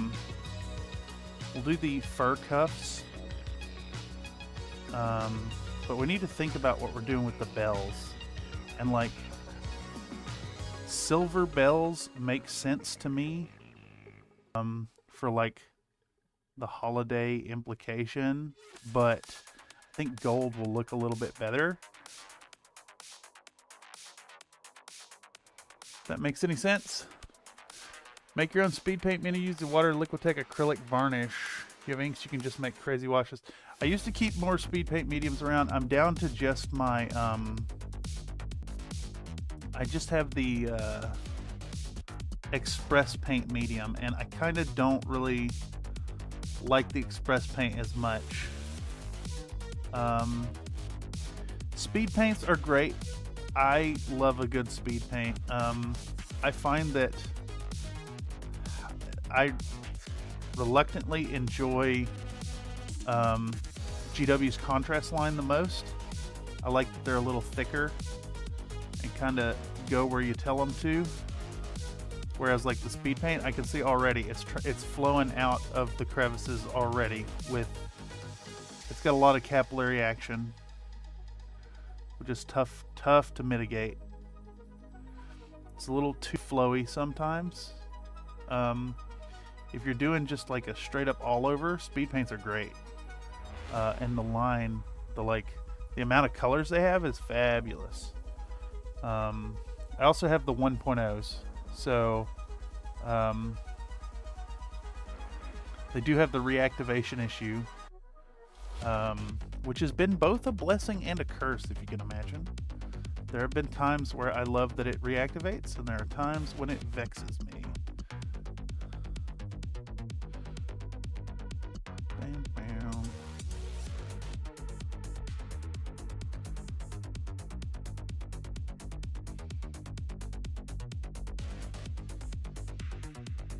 Okay, that's one ponytail. That other one.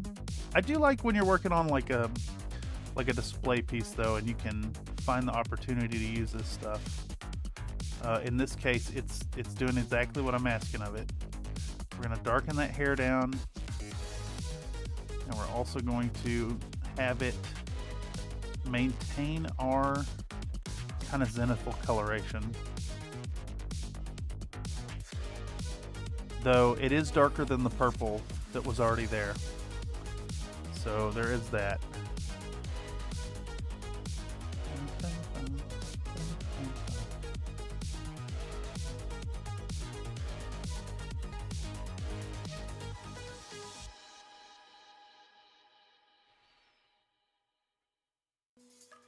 Could be fun to paint up a model using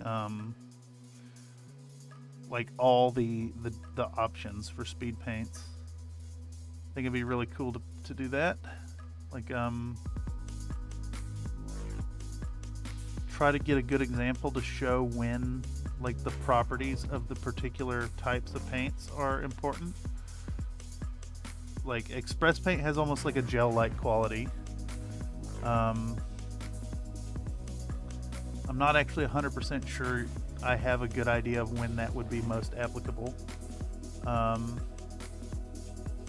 Speed paint is really flowy, and I think if you have a situation where if you have a situation where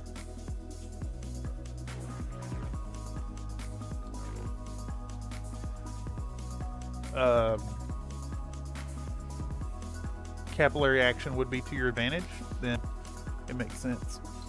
I got some on this ear, and I need to try to get rid of it. So like right here, that reactivation just saved my butt.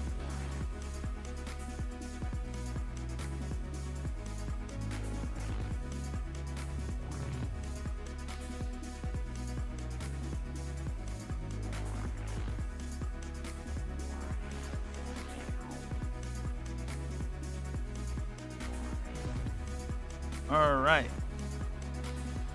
That was a tight fit. Let's get some on this here. I think what we'll do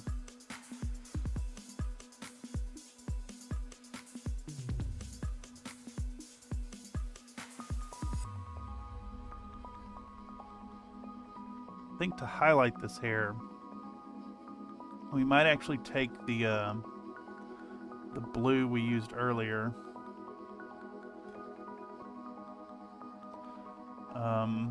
our turquoise, as our like kind of highlight color, and mix it with the speed paint.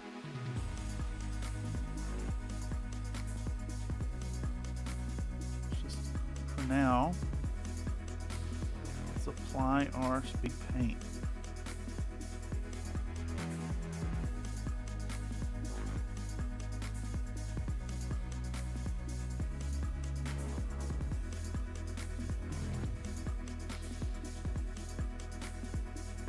A bunch of like capillary stuff happening there.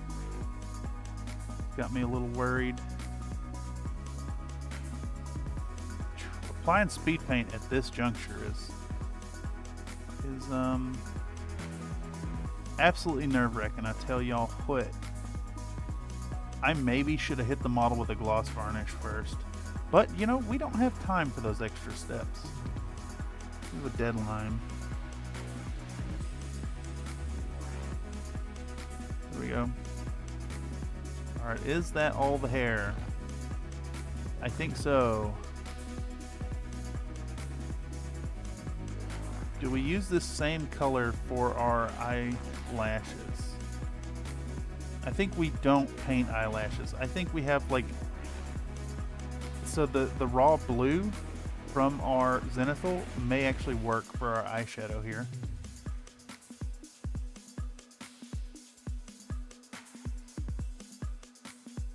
Okay. Time to go walk my beagle. See you guys again. Discord, I will be avenged. Yes, please. Let us know, and best of luck in navigating that. Okay, we got to film again. We want our blue from earlier, and we're gonna mix it into our speed paint to make a happy little highlight tone. Where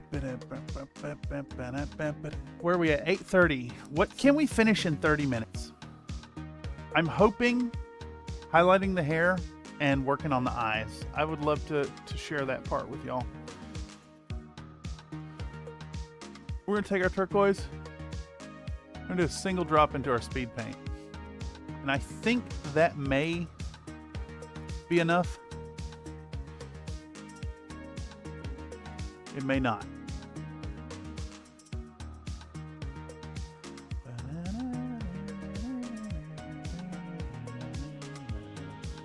I don't think it's quite enough.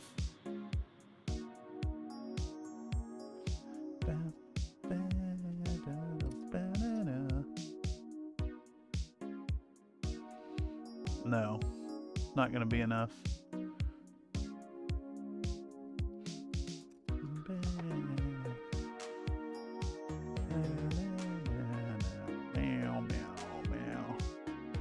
Put another drop down.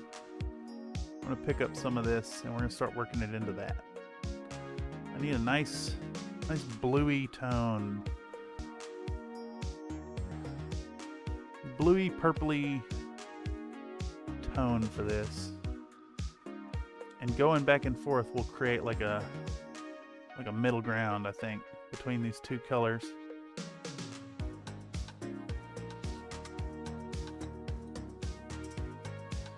Okay, so slide this back. clean our brush.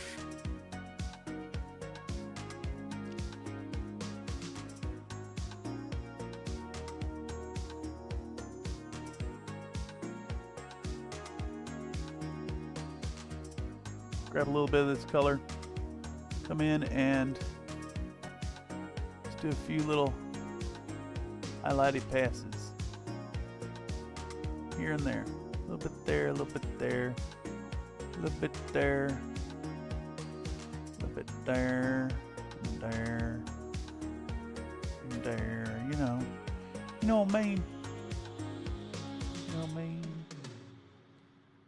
Bit here, bit there. Just getting some color on them.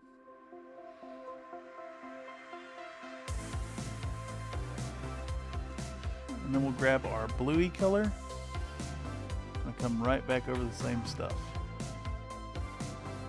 Try to create some little bits of blue in our highlights. But not much, just a little here, a little there.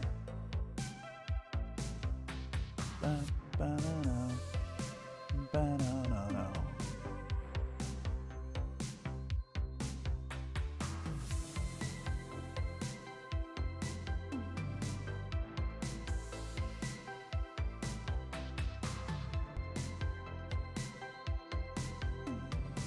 All right, that's enough filming. It's like 3 minutes worth of stuff that's gonna be. Get up to go get a snack and her hair done turned purple. Yes, it is purple. It is purple and it's getting little bits of blue. Little bits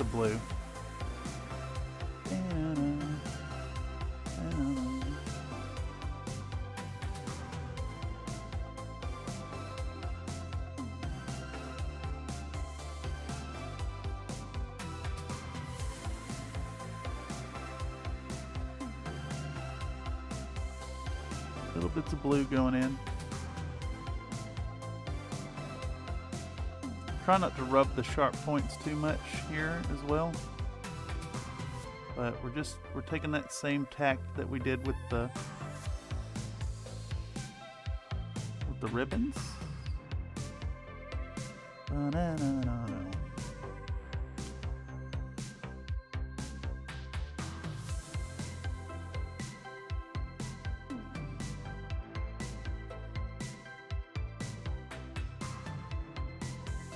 A little bit of blueing.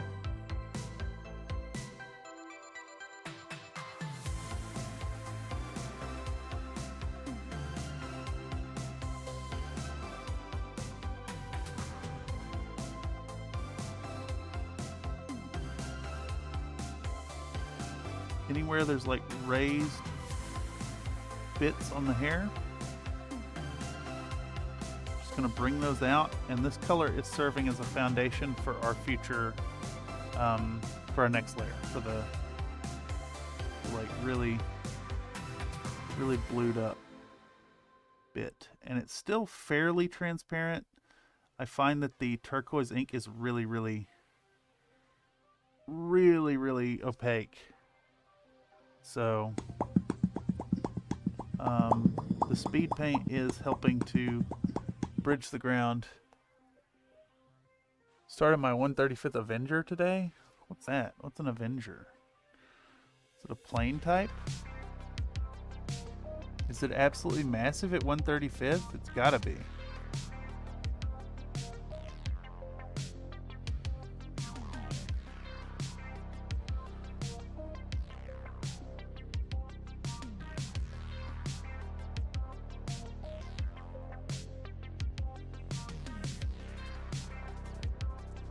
You know, actually, this is making me think, should we change the,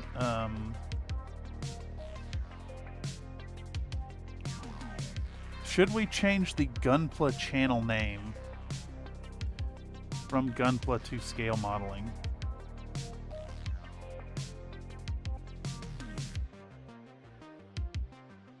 What do y'all think? What do y'all Discord users think?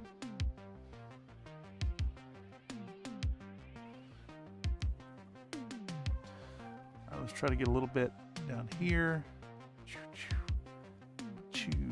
chow, bam, bam. A little bit right there. A little bit right here, and right there. You know what I mean? Right there, man. All right, we're gonna go back with our bluiness.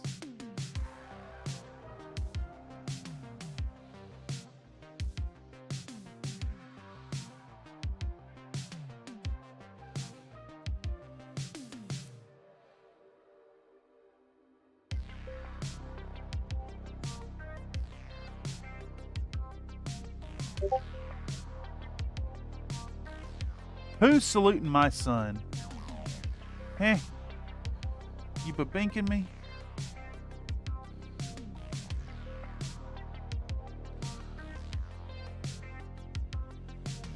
Avenger 2 A7B main battle tank. Yeah, it's big but not massive. Okay, 135 tanks, not too bad.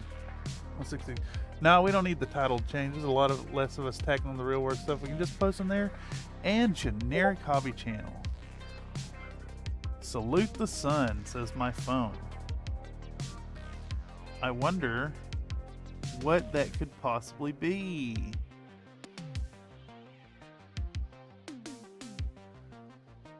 We'll just have to ignore it for now. Alright, so we've done the bangs. Now we're going to come around to the ponytails. And we're just going to accentuate what we did before. I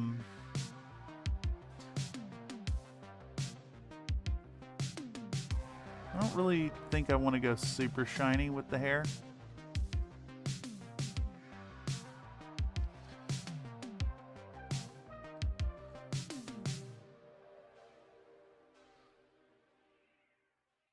But we're just gonna pick out them spots that we did earlier and accentuate them with a little bit of blue.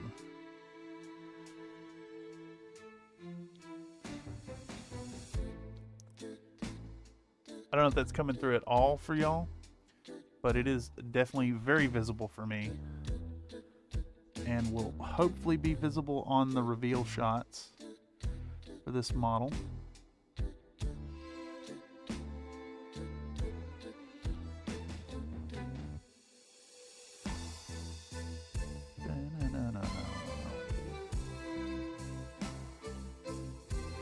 A little bit here, and there, and there, and there.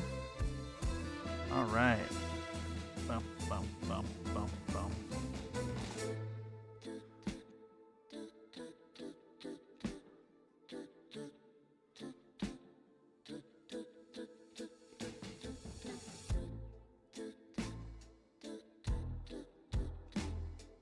All right, now do we go back in with one more layer of brighter blue? Just a tiny, tiny bit more.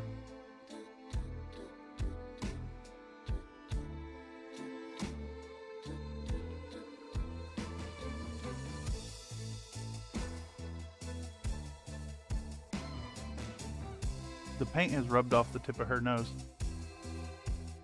But to take flesh-colored red and just stick it on there. Boop.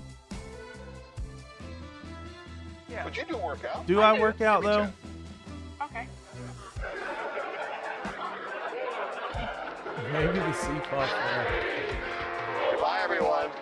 She can go on forever. I wonder. I have bits here that have been rubbed off that I am topping up with a little bit of red. All right. All right, push-ups for you.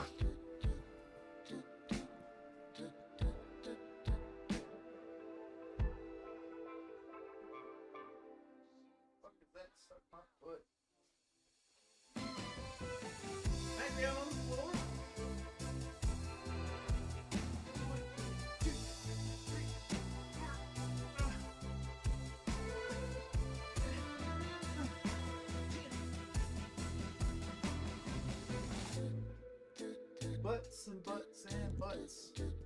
And we talk about the butts and we talk about the butts.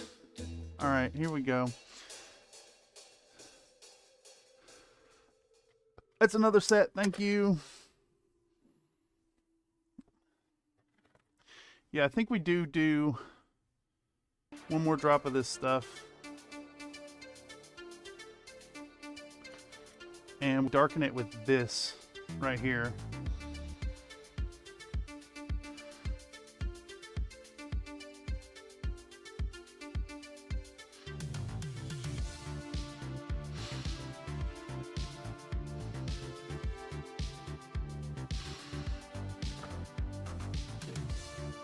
And I would film this,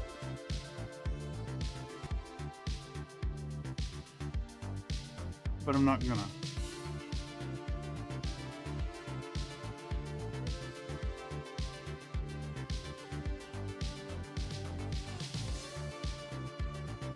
This is gonna get reserved for the center of our sharpest highlights.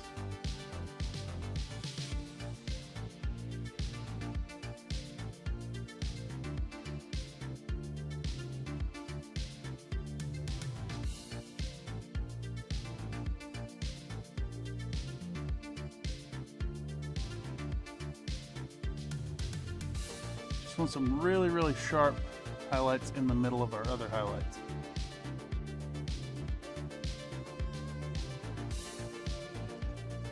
This ink has a lot of titanium white in it, I can tell.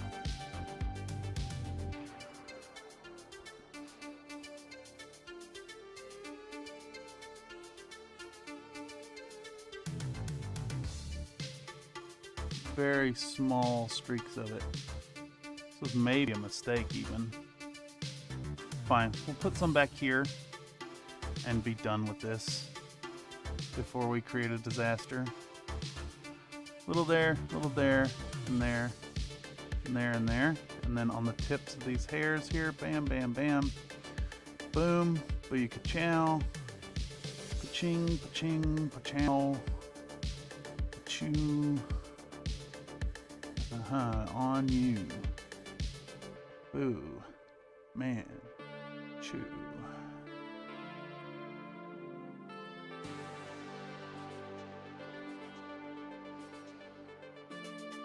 All these little clusters of the hair. Zips. Zaps. Slaps.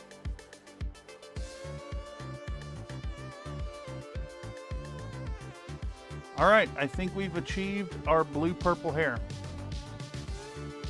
Good enough. And good enough is good enough. Looks passable to me.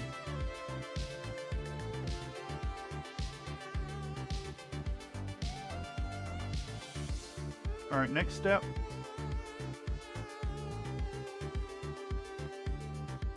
Put me down and push me up. Yes. There's a penis joke in there somewhere.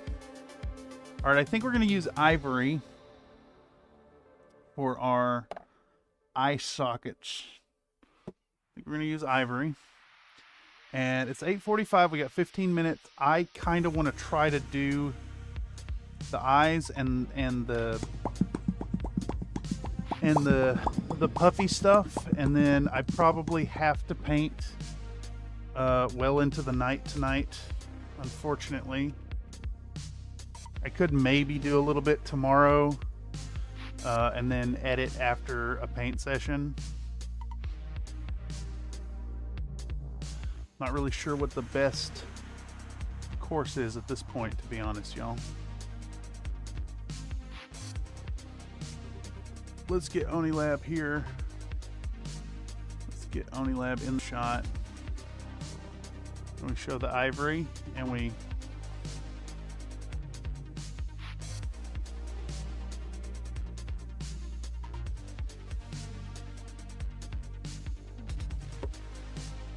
come over here, and we're going to do a little bit of ivory.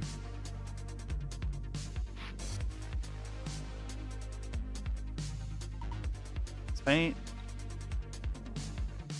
is all caked in the bottom for some reason. Oh, my ivory is thick. Why so thick, ivory? Put 2 drops in it.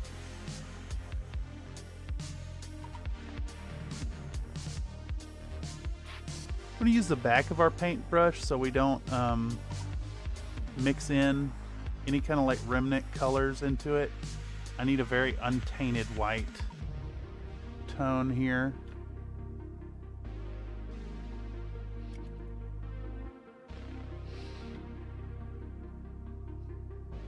All right. Grab our lass and start filling those eye sockets.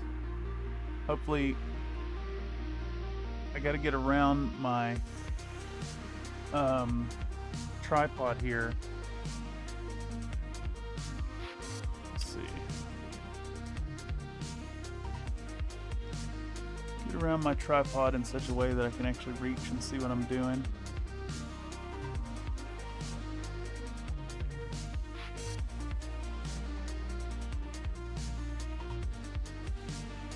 Be exceptionally careful here. Any major slip ups while doing this, like that right there, and we ruin the process. And we ruin the whole fucking thing. Holy shit. I couldn't even get the fucking sentence out, y'all. Hopefully I can pull that off. I got that on film at least, though. We can talk about how, if you work quick, you can pull off your mistakes with a brush handy, ready to go. This is tough when trying to film it because I need to be a lot closer to the model to see what the hell I'm doing. And I can't like get my chest any closer because of the control knob on my tripod.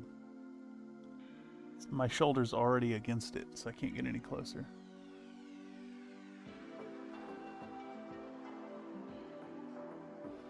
God damn it, dude.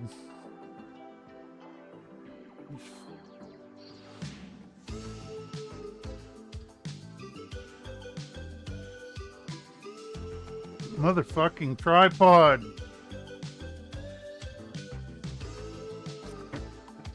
For fuck's sake, hold on.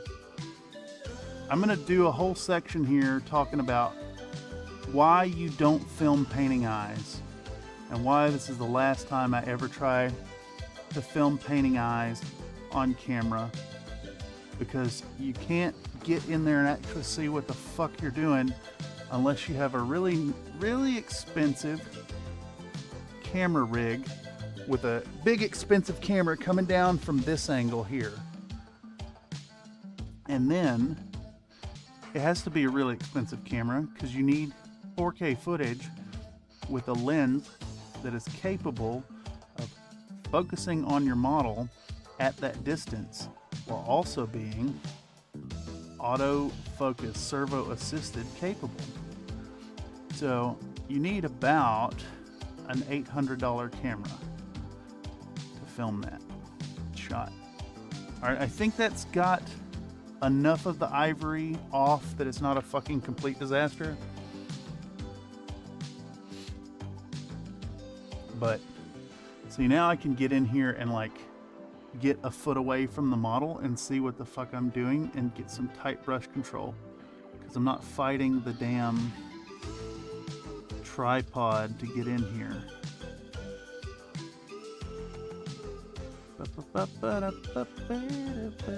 Wow. All right. Now, this is so important because we're using the raw purple to blue gradient that we laid down earlier to serve as the inside of the eyelid color and the highlight of the eye makeup on top. So we got to be very, very, very, very precise right here and preserve that raw purple color.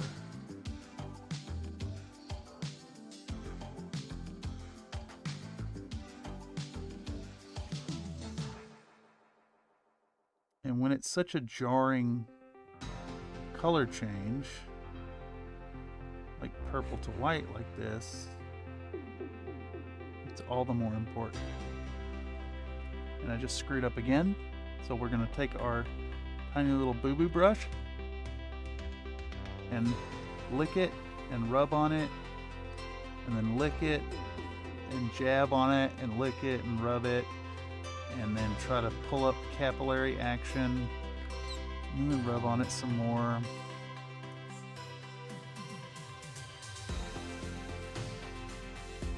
Try to get in here, and you want a smooth coat of the ivory. That's what we're going for here. Alright, so let's get that other eye with a nice smooth coat on the back end. This is nerve-wracking, y'all. Nerve-wracking. Patience destroying, even. Alright, so we got our scleras down. Now we can be a little more loose, and we want to do 2 thin coats of ivory on our hats. And in fact, I should probably film this since I can actually get in on it. Alright, 8:53, 7 minutes. We are not going to get these eyes done. I can't do them tonight. Tell you what I'm going to do, y'all. I'm going to run this stream for 7 more minutes, and tomorrow morning I'm going to start up the paint stream. I'm going to start up another paint stream at 12 noon, and I'm going to paint the eyes on stream. We're going to do like anime style eyes with the big ooh-woo irises, like a good gradient to the center, really big pupils. We'll do the specular highlight, all that stuff. We'll do that at 12 noon tomorrow, and I'm just going to focus on getting that done on stream, and then I'll edit into the night afterwards, and then I'll do an all-day stream on the 24th of editing, just fucking all day long. And if any of y'all are around and have time in between your Christmas Eve activities, stop on by and say howdy if you'd like.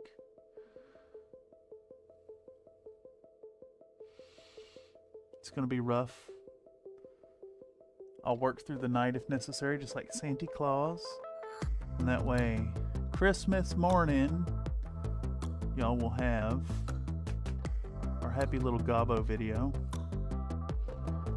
Or, now I'm aiming to get it done for the 25th.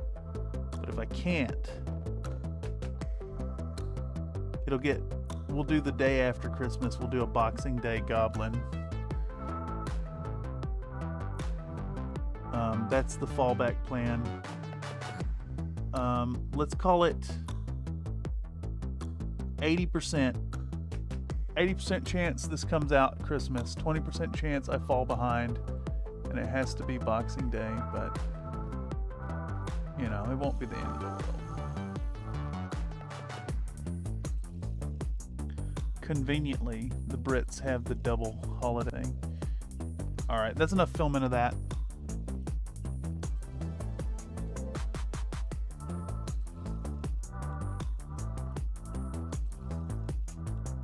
I'm gonna pause this. I'm gonna call the stream. 8:56. Yeah. The store downstairs closes at 10, and I want some dinner. And I think we made decent progress. Not anywhere near as far in as I thought we'd be. Not even fucking close. So, lots of work coming up. Anyhow, in any case, I've been Cameron on behalf of Country Fried Minis. This is the paint stream. We are charging in towards happy Christmas time. 'Tis the season, happy holidays, Merry Xmas, all that nonsense, whatever the fuck you think about the holidays. It is that time of year.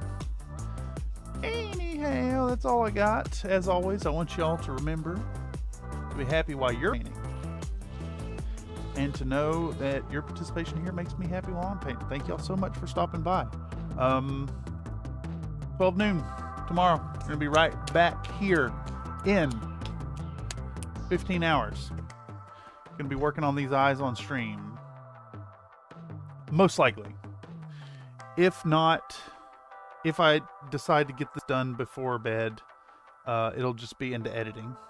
But either way, there's going to be editing tomorrow. Alrighty, y'all. That's all I got. I'm going to close her off. Thank y'all so much. Take it easy. Goodbye. That concludes day 22.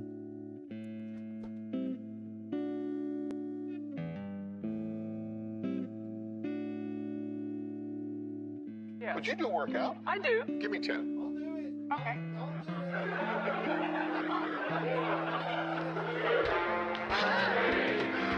Bye, everyone. She can go on forever.